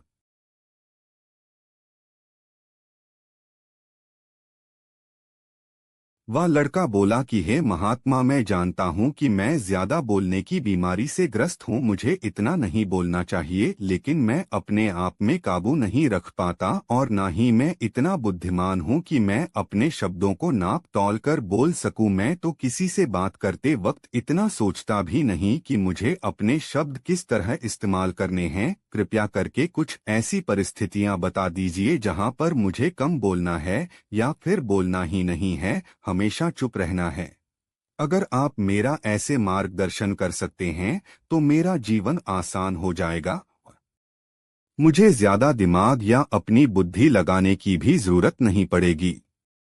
यह सुनकर बौद्ध भिक्षु ने मुस्कुराते हुए कहा कि बेटा, वैसे तो इंसान को हर परिस्थिति में सोच समझकर ही बोलना चाहिए, लेकिन अगर वह हमेशा होश में नहीं रह पाता है, ध्यान में नहीं रह पाता है, तो मैं तुम्हारे दैनिक जीवन की कुछ ऐसी परिस्थितियां बता रहा हूं जहां पर तुम्हें हमेशा चुप रहना है। अगर तुम ऐसी जगहों पर कुछ बोलोगे तो वहां तुम्हारा अपमान ही होगा या फिर तुम्हें कोई गंभीरता से नहीं लेगा। सबसे पहली जगह है, या यूं कहे ऐसी परिस्थिति जहां पर इंसान को हमेशा चुप रहना चाहिए, वह है जब किसी ऐसे विषय के बारे में बातचीत हो रही हो जिसके बारे में आपको कोई जानकारी ही नहीं है।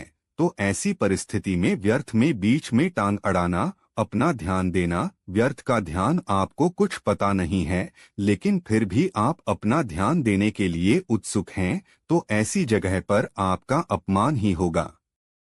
जरा तुम खुद सोचो, जब कोई बीमार आदमी अपनी बीमारी के बारे में चर्चा कर रहा हो और आपको उस बीमारी के बारे में कोई भी ज्ञान नहीं है, लेकिन फिर भी आप व्यर्थ में, बेकार में उसे ऐसी ऐसी औषधियां बता रहे हैं जिनका उसकी बीमारी से कोई तालमेल ही नहीं है, तो ऐसे में आप अपनी प्रतिष्ठा अपने हाथों से खो रहे होते हैं और आपको पता ही नहीं होता।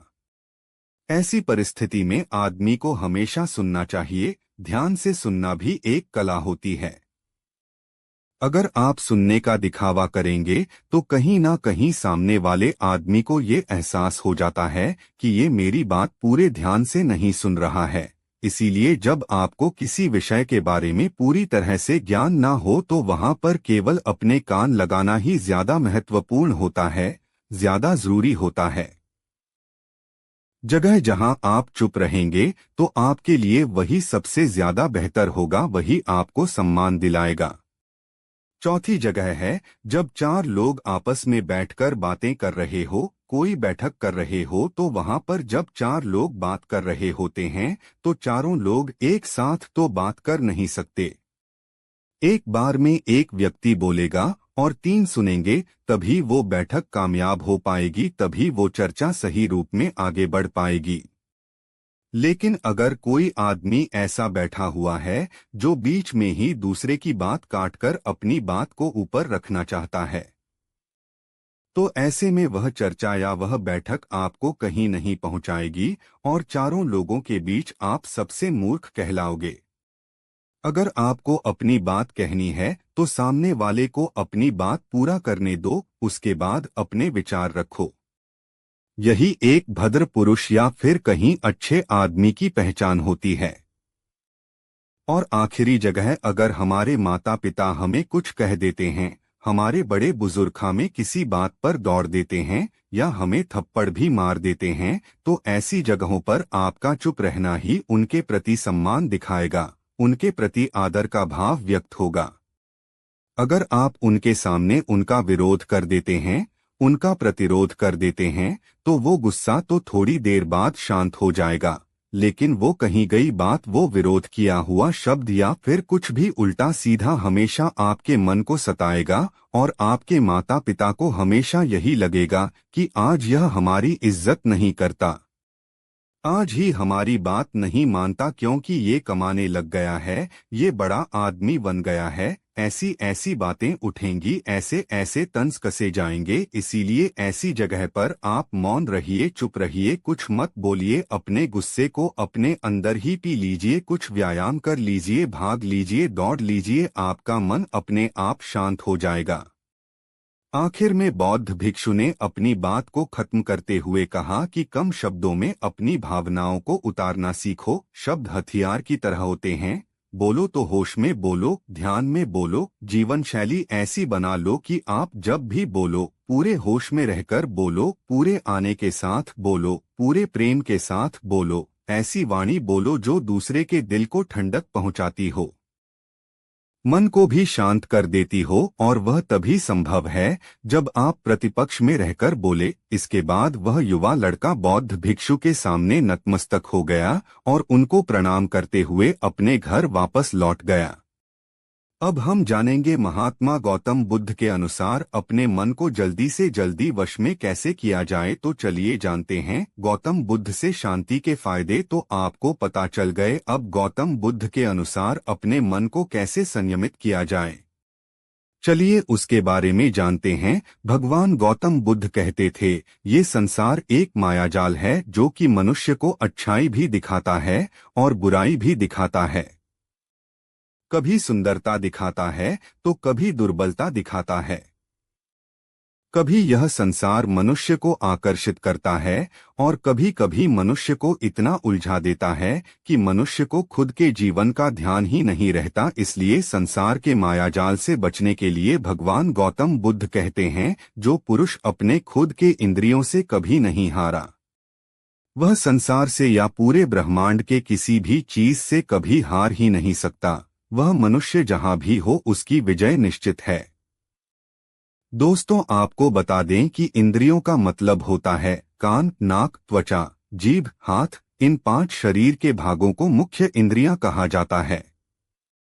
इन इंद्रियों को जो पुरुष या स्त्री अपने मन से संयमित कर पाते हैं, वह पुरुष या स्त्री बड़ी आसानी से संसार के महासागर को पार कर लेते हैं, यानी कि किसी भी चीज से वह आकर्षित नहीं होते और अपना बड़े ही विश्वास के साथ करते रहते हैं।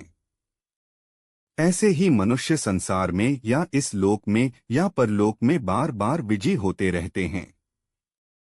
तो चलिए जानते हैं कि हमारे मन को कैसे वश में किया जाए ताकि हम इस संसार के मायाजाल में फिर से नफ से। भगवान गौतम बुद्ध कहते हैं, मन को वश में करने के लिए सबसे पहले आपको यह जानना होगा कि आपके शरीर से श्रेष्ठ आपकी इंद्रियां होती हैं। आपकी इंद्रियों से श्रेष्ठ आपका मन होता है और आपके मन से श्रेष्ठ आपकी बुद्धि होती है। के सारे भ्रम खत्म हो चुके थे। अब उसके दिमाग में एक ही बात थी कि अच्छा कर्म करने से परमात्मा साथ नहीं देता, बल्कि जो बुरे लोग हैं वो लोग फलते फूलते हैं। और इस बात का मैं सबसे बड़ा गवाह हूँ। यह विचार अक्सर उसके दिमाग में चलते रहते थे और इसी वजह से उसका मन धीरे धीरे संन्यस्त हो गया, दे दुनिया से दूर हट गया। और एक दिन ऐसा भी आया जब वह अपने बच्चों को अपने रिश्तेदारों के पास छोड़कर इस देश दुनिया को त्याग कर एक सन्यासी बने के लिए घर से निकल पड़ा। उसने गांव में किसी को कुछ नहीं बताया। किसी को नहीं पता था कि आनंद अचानक कहाँ गायब हो गया। सन्यास की दीक्षा लेने के लिए वह एक बौद्ध भिक्षु के पास पहुंचता है। बौद्ध भिक्षु उस समय ध्यान में बैठे हुए थे। ध्यान से बाहर आने के बाद वो बड़े ध्यान से आनंद के चेहरे को देखते हैं और उससे सन्यासी बनने का कारण पूछते हैं। इस पर आनंद उन्हें अपनी पूरी आपबीती सुना देता है और कहता है कि ये महात्मा, इस दुनिया से मुझे कुछ भी हासिल नहीं हुआ। मेरा मन इस दुनिया से विरक्त हो चुका है। जब अपने दोस्तों ने ही मेरा साथ नहीं दिया तो इस दुनिया में रहने का क्या मतलब, और इसी वजह से मैं सन्यासी बनना चाहता हूँ। ये सुनने के बाद बौद्ध भिक्षु ने उपदेश देना शुरू किया। उन्होंने कहा कि याद रखना बेटा, जीवन से विरक्त होकर सन्यासी बनना तुम्हें परम सुख तक कभी नहीं पहुंचा सकता, परमानंद तक कभी नहीं पहुंचा सकता। तुम दुनिया से अपने मन पर एक बोझ लेकर विरक्त हुए हो, तुम दुनिया से परमात्मा की खोज करने के लिए विरक्त नहीं हुए हो। इस भ्रम में कभी मत रहना तुम संसार से विरक्त हुए हो, क्योंकि संसार ने तुम्हें धोखा दिया, ऐसा तुम्हें लगता है। इसीलिए तुम परमात्मा पर कभी विश्वास नहीं कर पाओगे और ना ही उन पर अपनी पूर्ण आस्था बना पाओगे। इसीलिए सन्यासी होने का भी तुम पूरा लाभ कभी नहीं उठा पाओगे। सन्यासी होने का लाभ तब मिलता है जब हमारी प्रभु में, परमेश्वर में, परमात्मा में पूर्ण आस्था बन जाती है। मैं तुमसे पूछता हूँ, या तुम्हारी आस्था परमात्मा में है? यह सुनकर आनंद कहता है कि हे महात्मा, मैं तो दुनिया देखकर आया हूँ कि जो बुरे कर्म करता है वह फलता फूलता है और जो अच्छा काम करता है उसे कुछ भी नहीं देता। परमात्मा उसे दुखी दुख देता है। इसीलिए मैं परमात्मा पर अपनी पूर्ण आस्था कैसे बना सकता हूँ? यह सुनकर उस बौद्ध के लिए उनकी ताकत बढ़ाना जरूरी है। मौन रहना दिमाग के लिए एक व्यायाम जैसा ही है और इससे दिमाग की मांसपेशियां तंदुरुस्त रहती हैं। 7वां फायदे, पॉजिटिव विचारों का संचार। मौन रहना हमारे दिमाग को पॉजिटिव विचारों से भरता है। जब हम दिमाग को बाहरी शोर शराबे से दूर करते हुए कुछ समय खुद पर केंद्रित करते हैं तो हम अपने आसपास की अच्छाइयों को बेहतर ढंग से देख और समझ पाते हैं। इसके साथ ही हम अपने आसपास और खुद के भीतर की अच्छाइयों को एप्रिशिएट कर पाते हैं। इसीलिए कुछ समय मौन रहते हुए खुद को समझना, अपने भीतर झांकना और अपने बारे में समझना एक बेहतरीन प्रैक्टिस है। 8वां फायदा, एक अच्छे श्रोता और समीक्षक। चुप रहना और कुछ समय तक खुद को स्थिर रखना आपको एक अच्छा श्रोता और समीक्षा बनाता है। ऐसा इसलिए क्योंकि जब आप चुप रहते हैं तो आप बोलने की बजाय अधिक से अधिक सुनते हैं और उसका विश्लेषण कर पाते हैं। इससे आप पूरे तर्क और वितर्कों को जानने के बाद सही फैसला ले पाते हैं। आप सभी पक्षों को सुनते, समझते और डिसीजन ले पाते हैं। चुप रहना आपके दिमाग को शांत करता है और आपको लॉजिकल समीक्षा बनाता है। कुछ मिनट के लिए मौन रहने के लिए लोग बहुत तरीकों का सहारा लेते हैं। कुछ भगवान के नाम का जाप करते हैं, कुछ आपके कृत्यों का विश्लेषण करते, वहीं कुछ लोग माइंडफुलनेस प्रैक्टिस अपनाते हैं। चलिए आपको बताते हैं खुद को डोट खुद से जोड़ाते हुए मौन धारण करने के कुछ आसान तरीके। माइंडफुलनेस एक बेहतरीन मेडिटेशन प्रैक्टिस है जो आपको शांत रखने के साथ ही एंजाइटी और दिमाग को कंट्रोल करने का काम करती है। इसके लिए आप ये स्टेप्स अपना सकते हैं। पहला स्टेप, सबसे पहले आराम की अवस्था में बैठ जाएं और अपनी आंखों को रिलैक्स करते हुए मौन ले। दूसरा स्टेप, अब अपनी सांसों पर पूरा ध्यान केंद्रित करें। अपनी सांस के उठने और गिरने की गति पर ध्यान दें और अपना दिमाग बाहरी शोर से दूर सिर्फ और सिर्फ अपनी सांसों पर केंद्रित करें। तीसरा स्टेप, अपनी सांसों पर ध्यान देना आपके पूरे शरीर को शांत करता है, दिमाग में रक्त संचार बढ़ाता है और तनाव दूर करने में मददगार होता है। चौथा स्टेप, खुद को शांत करते हुए अपने पूरे शरीर को अंदर ही अंदर स्कैन करना भी फायदेमंद साबित होता है। इससे आपको अपने शरीर के बारे में बेहतर समझ में आता है। इससे आपके दिमाग और शरीर सके बाद ही सन्यासी जीवन का उदय होता है। जब हम अपने गृहस्थ जीवन को पूर्ण रूप से समझ लेते हैं और अपनी जिम्मेदारियों का निर्वाह कर देते हैं। यह कहकर बौद्ध भिक्षु ने कहना शुरू किया कि जब भी तुम किसी की सहायता करते हो, किसी की मदद करते हो, तो उसमें सबसे पहली बात, सबसे पहला सिद्धांत जो ध्यान में रखने का होता है वह होता है कि किसी की मदद करते वक्त, किसी की सहायता करते वक्त कभी भी उससे उम्मीद मत रखना।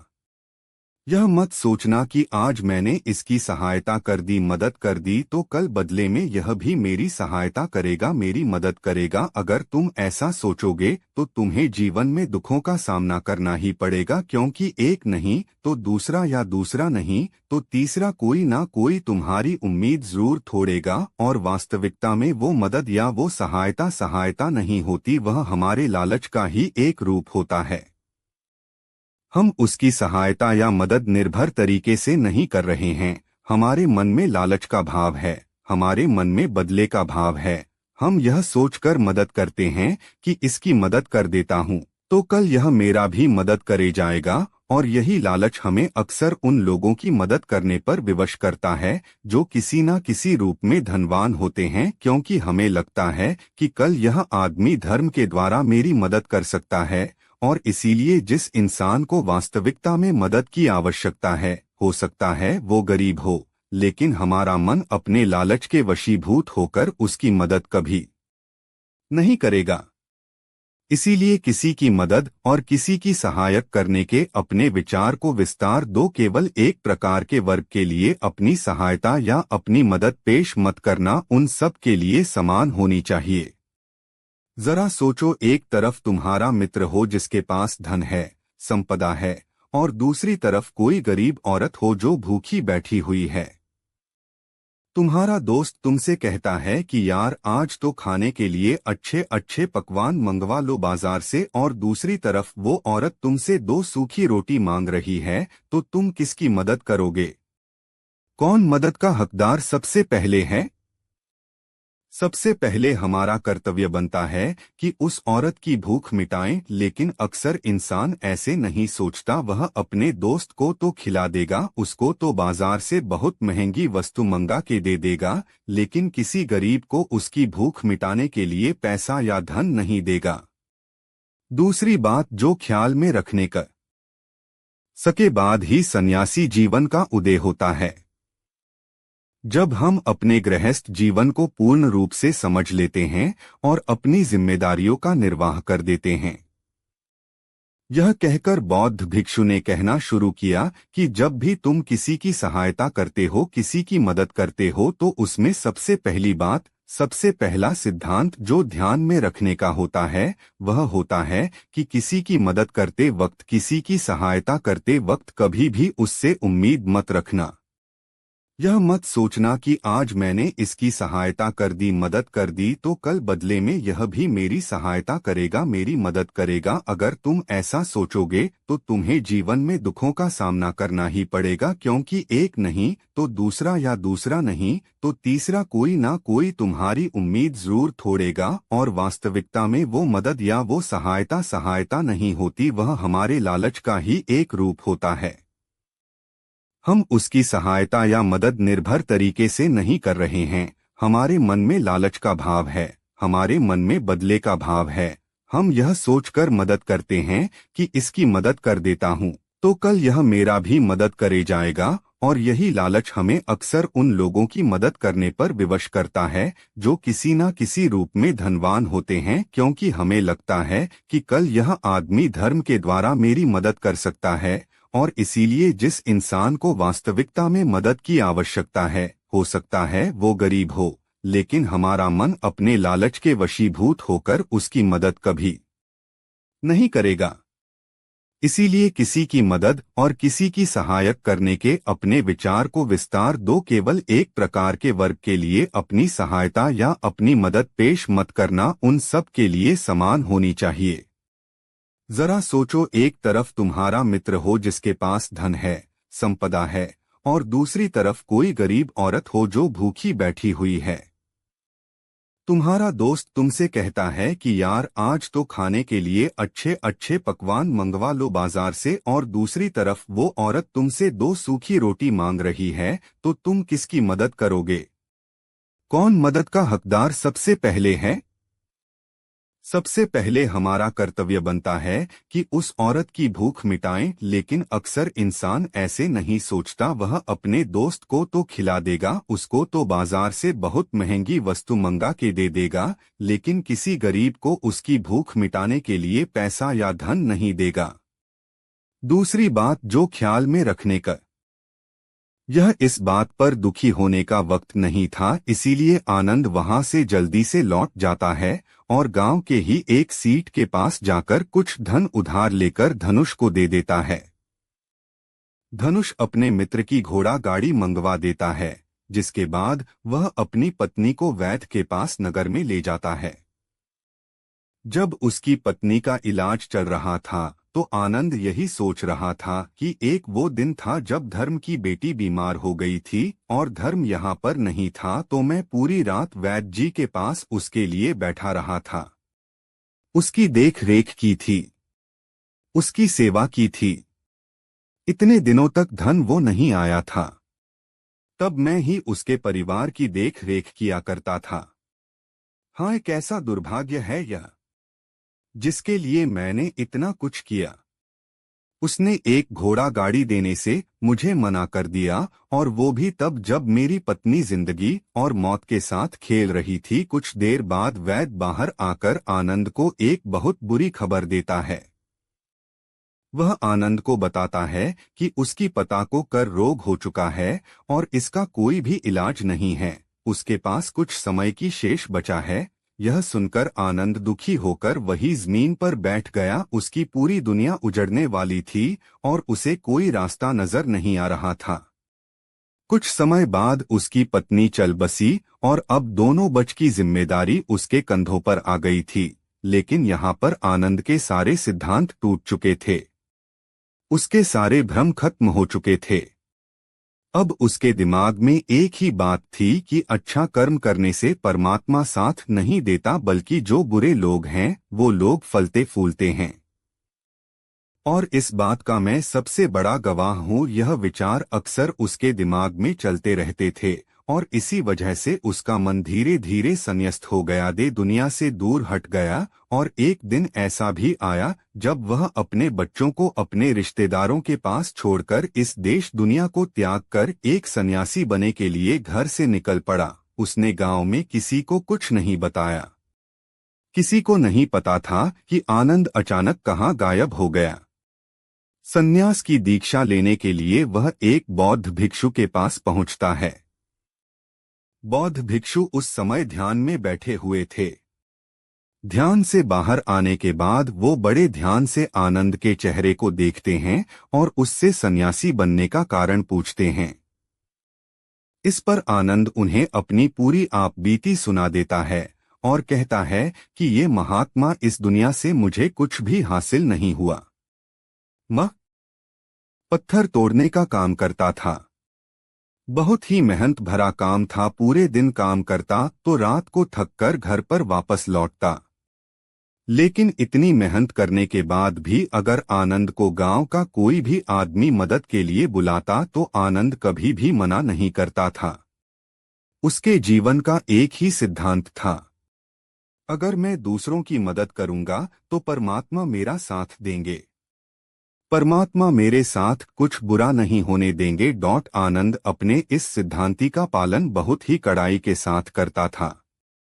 वह इस सिद्धांत पर इतना विश्वास करता था कि अगर कोई बाहर का आदमी उससे मदद मांग ले तो वह अपने घर का काम भी अधूरा छोड़कर उस आदमी की मदद करने के लिए पहुंच जाता था, जिसकी वजह से उसकी पत्नी बहुत परेशान रहती थी। वह अक्सर आनंद को समझाने की कोशिश करती थी कि सबसे पहले अपना काम, अपने परिवार को देखो। दो बच्चे हैं हमारे और फिर भी तुम दूसरों के काम करने में लगे रहते हो। अरे अपने घर को तो संभालो, अपना घर संभाल नहीं रहा, दूसरों की मदद करने चले हैं। और जब ऐसी ऐसी बातें आनंद के कानों में पड़ती तो उसके हृदय में कांटा चुभने लगता था और उन दोनों में लड़ाई झगड़ा शुरू हो जाता था। अक्सर उनके लड़ाई झगड़े का यही सबसे बड़ा कारण होता था। लेकिन ना तो आनंद अपने आप को बदल पाया और ना ही उसकी ने उसको समझाना कभी बंद किया। इसी वजह से आए दिन उनके घर में क्लेश होता रहता था। जहां तक उस गांव वालों की बात थी तो वो आनंद के स्वभाव को जानते थे और वो जानबूझकर जो काम आसान भी होता था, जो उनके सामर्थ्य में भी होता था, उस काम के लिए भी वो आनंद को बुलाते थे ताकि उन्हें कम मेहनत करनी पड़े। कहने का अर्थ ये है कि गांव वाले आनंद की इस सृष्टि आचार का फायदा उठाते थे, लाभ उठाते थे और सब पीछे से उसका मजाक उड़ाते थे, उसे बेवकूफ कहते थे। ऐसे ही समय भी तरह और एक दिन आनंद की पत्नी बहुत ज्यादा बीमार पड़ते हैं। शांत भाव से आनंद से जो कुछ भी सेवा हो सकती थी भोजन करते हैं, वो सब पूरी तरह से करते हैं। एक एक टुकड़े का स्वाद लेकर भोजन करते हैं और ऐसा भोजन जब आपके शरीर में पहुंचता है तो वह आपके अंग अंग तक ऊर्जा पहुंचाता है। अक्सर हम भोजन करते वक्त कुछ ना कुछ बोलते रहते हैं, कुछ ना कुछ सुनते रहते हैं, लेकिन मौन रहकर पूरा स्वाद लेकर उस भोजन को कभी नहीं करते। हम उस भोजन को करते वक्त आधे अधूरे ही रहते हैं और इसीलिए हमारा शरीर रोगों से ग्रस्त हो जाता है। जरा तुम खुद सोचो, बौद्ध भिक्षु हमेशा भिक्षा लेकर भोजन करता है और भिक्षा भी कितनी बिल्कुल मामूली सी, और वह भी एक वक्त। तो एक वक्त भोजन के बाद भी वो इतने स्वस्थ रहते थे, इतने उत्साह, जोश और आनंद से भरे होते थे। और हम तो इतना खाना खाते हैं, इतने सारे भोजन की सामग्री हमारे लिए उपलब्ध होती है, लेकिन हमारे शरीर में कोई ऊर्जा नहीं होती।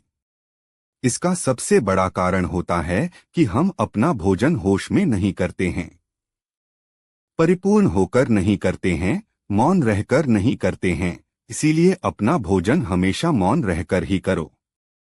तीसरी जगह जहां पर अगर आपने चुप रहना सीख लिया तो इसका मतलब यह है कि आपने ऊपर विजय हासिल कर ली। जो है गुस्से में शांत रहना या चुप रहना इतना आसान नहीं होता है। अक्सर हम गुस्से से भरकर कुछ ऐसे शब्द या अपशब्द बोल जाते हैं जिसका पछतावा हमेशा बाद में होता रहता है, लेकिन जुबान से निकला हुआ शब्द वापस नहीं हो सकता। उस शब्द को मिटाया भी नहीं जा सकता। अब वह जिंदगी भर हमारे मन से जुड़ चुका है और वह गुस्से में बोला गया। अब शब्द हमारे मन को समय समय पर बेचैन करता रहता है, दुखी करता रहता है। लेकिन गुस्से के वक्त चुप रहना सीखना भी एक बहुत बड़ी कला होती है। गुस्से में आदमी का अपने ऊपर काबू कहाँ रहता है अपनी इंद्रियों को वश में कहाँ रख पाता है। इसीलिए इस कला को आप तभी सीख सकते हैं जब आप गुस्सा भी होश में रहकर कर पाए। जब भी आपको गुस्सा आए, आपके दिमाग में सिर्फ एक ही बात आए कि मुझे चुप रहना है, मुझे किसी से कुछ गाली गलौच नहीं करना, किसी को कोई अपशब्द नहीं बोलना। और जब यह विचार गुस्से के साथ छूट जाता है और धीरे धीरे यह आदत बन जाता है, तो आप अपने गुस्से को भी काबू में करना सीख जाते हैं। जब भी कभी गुस्सा आए तो किसी को कुछ बोलने की बजाय कुछ शारीरिक व्यायाम करना शुरू कर छलना। टेक्नोलॉजी एक महत्वपूर्ण भूमिका निभाती है। जहां लोग एकांत की खोज में लगे रहते, वो खुद को इन्हीं टेक्नोलॉजी को कहीं गुम कर देते हैं। लेकिन मौन को मन में बैठाने की दिशा में पहला कदम ये है कि आप अपने मानसिक स्वास्थ्य को अन्य सभी पहलुओं से बढ़कर समझें और फिर उन तकनीकों को शामिल करने का सचेत प्रयास करें जो आपको मौन रहने की आत्मीय उदार और शक्ति का अनुभव करने की अनुमति दे। गाड़ियों के बेतहाशे हॉर्न से लेकर आसपास बजने वाले म्यूजिक, ऑन डिमांड शो और लोगों की झटपटर से लेकर आपकी बिल्डिंग के ऊपर से उड़ते हुए हवाई जहाज की आवाज तक, हर तरफ एक घना शोर है जिसमें दूसरों की तो क्या कभी कभी खुद की भी आवाज नहीं सुन पाते। आपके अंतर्मन की आवाज, जिसे सुनने से आपके जीवन की आधी परेशानी का समाधान मिल सकता है। वैज्ञानिक प्रमाणों के अनुसार ये हमारे स्वास्थ्य के लिए बहुत अच्छी बात है कि लेकिन शांत रहना ब्लड प्रेशर कम कर सकता है, एकाग्रता और ध्यान में सुधार ला सकता है, परेशान करने वाले विचारों को शांत कर सकता है, मस्तिष्क के विकास को बढ़ावा दे सकता है, कोर्टिसोल को कम कर सकता है, अंदर की रचनात्मकता को बढ़ावा मिलता है, अच्छी नींद को बढ़ावा मिलता है, दिमागी रूप से स्वस्थ महसूस कर सकते हैं। हालांकि यहाँ मौन रहने का मतलब परेशानी में भी चुप्पी साधे रहने से नहीं है, बल्कि अनावश्यक किसी भी शोर से दूर रहने और ध्वनि प्रदूषण से बचना है। मौन रहते हुए धीरे धीरे गहरी सांस लेने से भी फायदे मिल सकते हैं।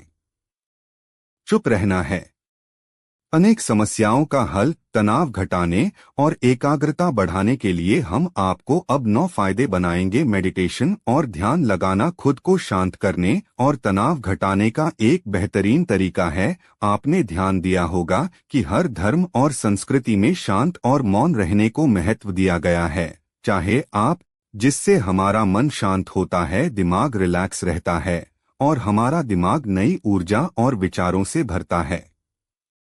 चलिए आपको बताते हैं चुप या मौन रहने के 9 फायदे। पहला फायदा, दिमाग बेहतर काम करता है।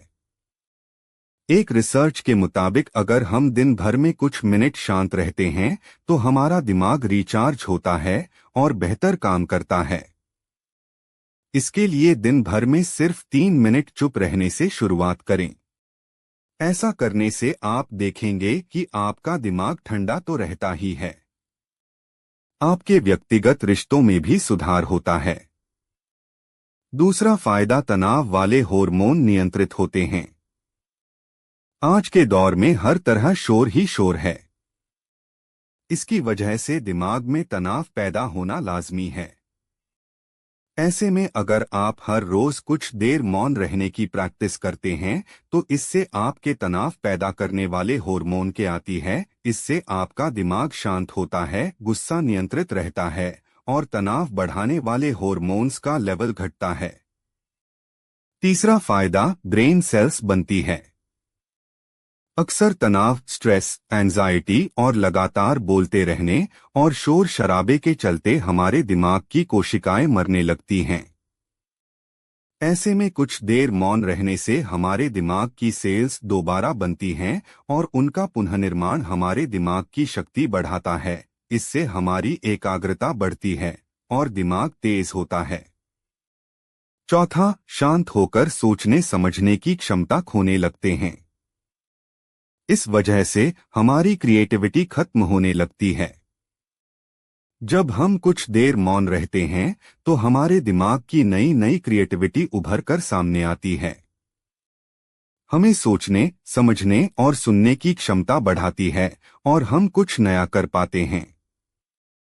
पांचवा फायदा, परिस्थितियों का सामना बेहतर ढंग से करते हैं। एक रिसर्च में पाया गया है कि जो लोग मौन रहने की आदत डालते हैं वो मुश्किल और तनावपूर्ण परिस्थितियों से बेहतर ढंग से निकल पाने में सक्षम होते हैं। इसकी वजह यह है कि मुश्किल परिस्थिति में वो अपने आप को नहीं खोते और लॉजिक के साथ सोचने की काबिलियत रखते हैं। इस कारण वो परिस्थितियों का बेहतर सामना कर पाते हैं। छठा फायदा दिमाग के लिए है, ये है एक्सरसाइज। हमारे शरीर का सबसे जटिल हिस्सा दिमाग होता है। ये पूरे शरीर को चलाता है और ये हमारे सभी इमोशन को कंट्रोल करता है। ऐसे में जरूरी है कि हम अपने दिमाग को भी व्यायाम करवाएं। जिस तरह शरीर को मजबूत बनाने के लिए नहीं पहुंचा सकता, परमानंद तक कभी नहीं पहुंचा सकता।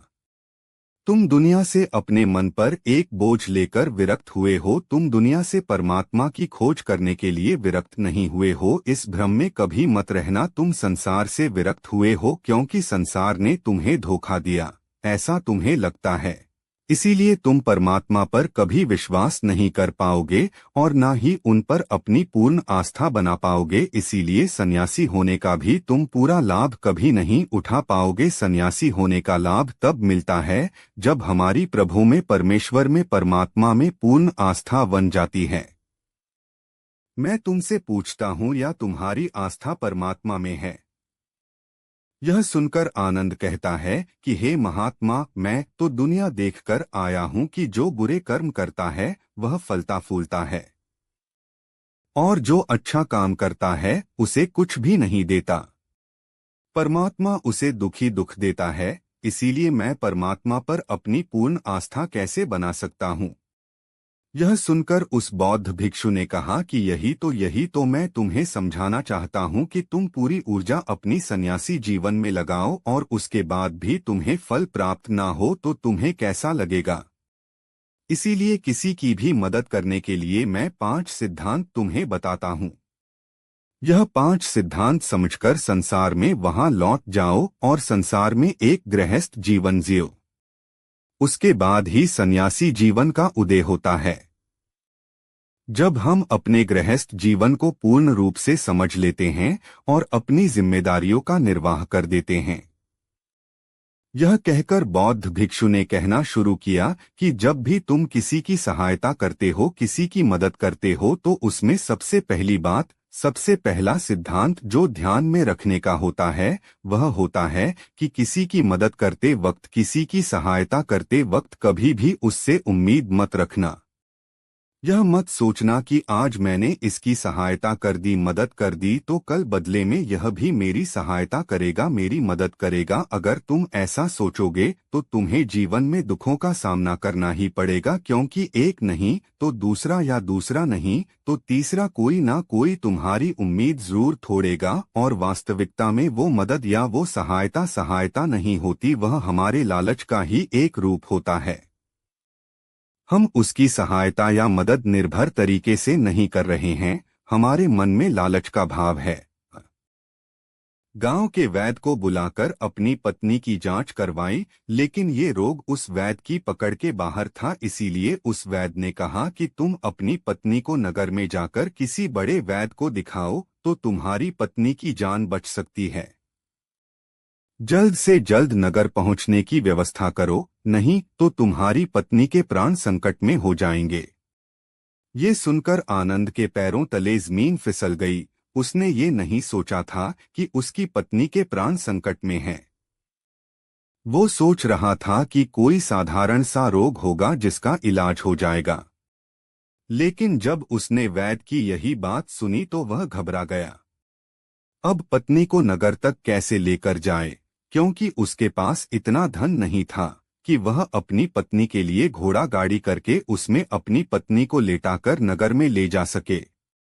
उसकी पत्नी की हालत बिल्कुल चलने भी नहीं थी, इसलिए उसे नगर पहुंचाने के लिए किसी घोड़ा गाड़ी की जरूरत थी। संयोग से उसके पड़ोसी धम्मों के पास एक घोड़ा गाड़ी थी। वह अक्सर व्यापार के लिए अपनी घोड़ा गाड़ी नगर में लेकर जाया करता था। इसीलिए आनंद के मन में विचार आया कि मैं धर्मों की घोड़ा गाड़ी ले सकता हूँ। मैं धर्मों की इतनी मदद करता हूँ, कभी उसके काम को नहीं टालता, तो वो तो मेरे काम को कभी मना ही नहीं कर सकता। और यही सोचकर वो घोड़ा गाड़ी लेने के लिए धन्य के पास पहुंच जाता है। लेकिन धन्य बहुत ही चालाक इंसान था। वो बिना किराए के अपनी घोड़ा गाड़ी अपने सगे संबंधियों के लिए भी नहीं ले जाता था, तो आनंद की तो दूर की बात रही। जब आनंद ने उस घोड़ा गाड़ी के बारे में पूछा तो उसने यह कहकर उसका यह काम टाल दिया कि मेरे घोड़े बहुत ज्यादा बीमार हैं, वो शायद बच भी मुश्किल से पाएंगे। 5 दिनों से वो कुछ नहीं खा रहे। तो ऐसे में बेचारा घोड़ा गाड़ी लेकर कहाँ नगर तक पहुंच पाएगा। हाँ, अगर तुम कुछ धन की व्यवस्था कर सकते हो तो मैं अपने एक मित्र की घोड़ा गाड़ी तुम्हारे लिए मंगवा सकता हूँ। यह सुनकर आनंद परेशान और चिंतित हो गया, क्योंकि उसके पास धन तो था ही नहीं। इसका मतलब उसकी पत्नी बड़े नगर में वैद्य के पास इलाज के लिए पहुंच ही नहीं पाएगी। उलझन भरे हुए विचार लिए हुए जब आनंद वापस आ रहा तो उसने एक दिल दहलाने देने वाला दृश्य देखा।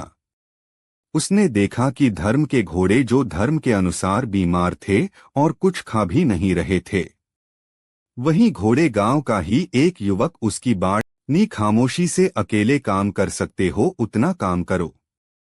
अपना काम अच्छाई और खुशी से करते रहो। खुद का काम स्वयं करते रहो। अकेले रहकर खुद को सुधार, यहाँ इस दुनिया में कोई भी तरह नहीं है। ऐसा गौतम बुद्ध ने कई सालों पहले अपने शिष्यों को क्यों कहा था? इसके पीछे की कहानी क्या है? तो इस रहस्यमयी कहानी को हम आज के इस वीडियो में आपके सामने प्रस्तुत कर रहे हैं। तो बिना देर किए चलिए वीडियो की शुरुआत करते हैं। स्वार्थी यानी कि स्वयं का अर्थ। जो इंसान स्वयं का अर्थ जानना चाहता है, जो खुद को समझना चाहता है, क्या वो इंसान आपकी नजर में गलत है? हम जब भी किसी को स्वार्थी कहते हैं तो उसका मतलब तो यही होता है कि वो आदमी स्वयं का अर्थ समझना चाहता है। तो फिर वो गलत कैसे हुआ? स्वार्थी शब्द दुनिया की नजर में, समाज की नजर में एक अलग ही नजरिए से समझा जाता है। अक्सर हम अपने आसपास ऐसे बहस से लोगों को देखते हैं जो स्वभाव से बहुत अच्छे प्रतीत होते हैं, यानी कि सब लोगों की मदद करते हैं, सबसे अच्छा व्यवहार रखते हैं। लेकिन इसके साथ हमने ये भी देखा होगा कि ऐसे लोग जो स्वभाव के अच्छे होते हैं, दूसरों की मदद करते हैं, वह दुखी भी ज्यादा रहते हैं। और जो लोग स्वार्थी होते हैं वह फलते फूलते चले जाते हैं। तो ऐसे में परमात्मा की सत्ता पर उंगली उठाना निश्चित है। लेकिन अगर यह सत्य है तो हमें कौन सा मार्ग अपनाना चाहिए? क्या हम भी दूसरों के जैसे बन जाएं? पता नहीं आप में से कितने लोग ये मानते हैं कि अच्छे लोग जीवन में बहुत दुखी रहते हैं। लेकिन इसके पीछे का सत्य क्या है? अगर हम इसके पीछे का सत्य नहीं जानेंगे, नहीं पहचानेंगे, तो कहीं ना कहीं हमारा अवधि तन मन भी बुराई की तरफ झुक जाएगा। इसीलिए अपने मन में ऐसे विचार पनपने से पहले इस बात की पूरी सच्चाई, पूरा निष्कर्ष निकाल ले, ताकि भविष्य में आपको अपने अच्छे होने पर पश्चाताप ना हो, दुख ना हो। आज की जो बौद्ध कहानी मैं आपको सुनाने वाला हूँ, उसमें आपको 5 ऐसे तरीके पता चलेंगे जिसके माध्यम से अगर आप कर्म करते हैं तो आप अच्छे कर्म भी कर पाएंगे और दुखी भी नहीं होंगे। एक गांव में आनंद नाम का एक युवक रहता था। उसका भरा पूरा परिवार था। उसके 2 बच्चे थे, उसकी पत्नी थी, लेकिन उसके माता पिता इस दुनिया से चल बसे थे। इसीलिए पूरे परिवार की जिम्मेदारी उसी के कंधों पर थी। बच्चे अपनी पढ़ाई करते थे,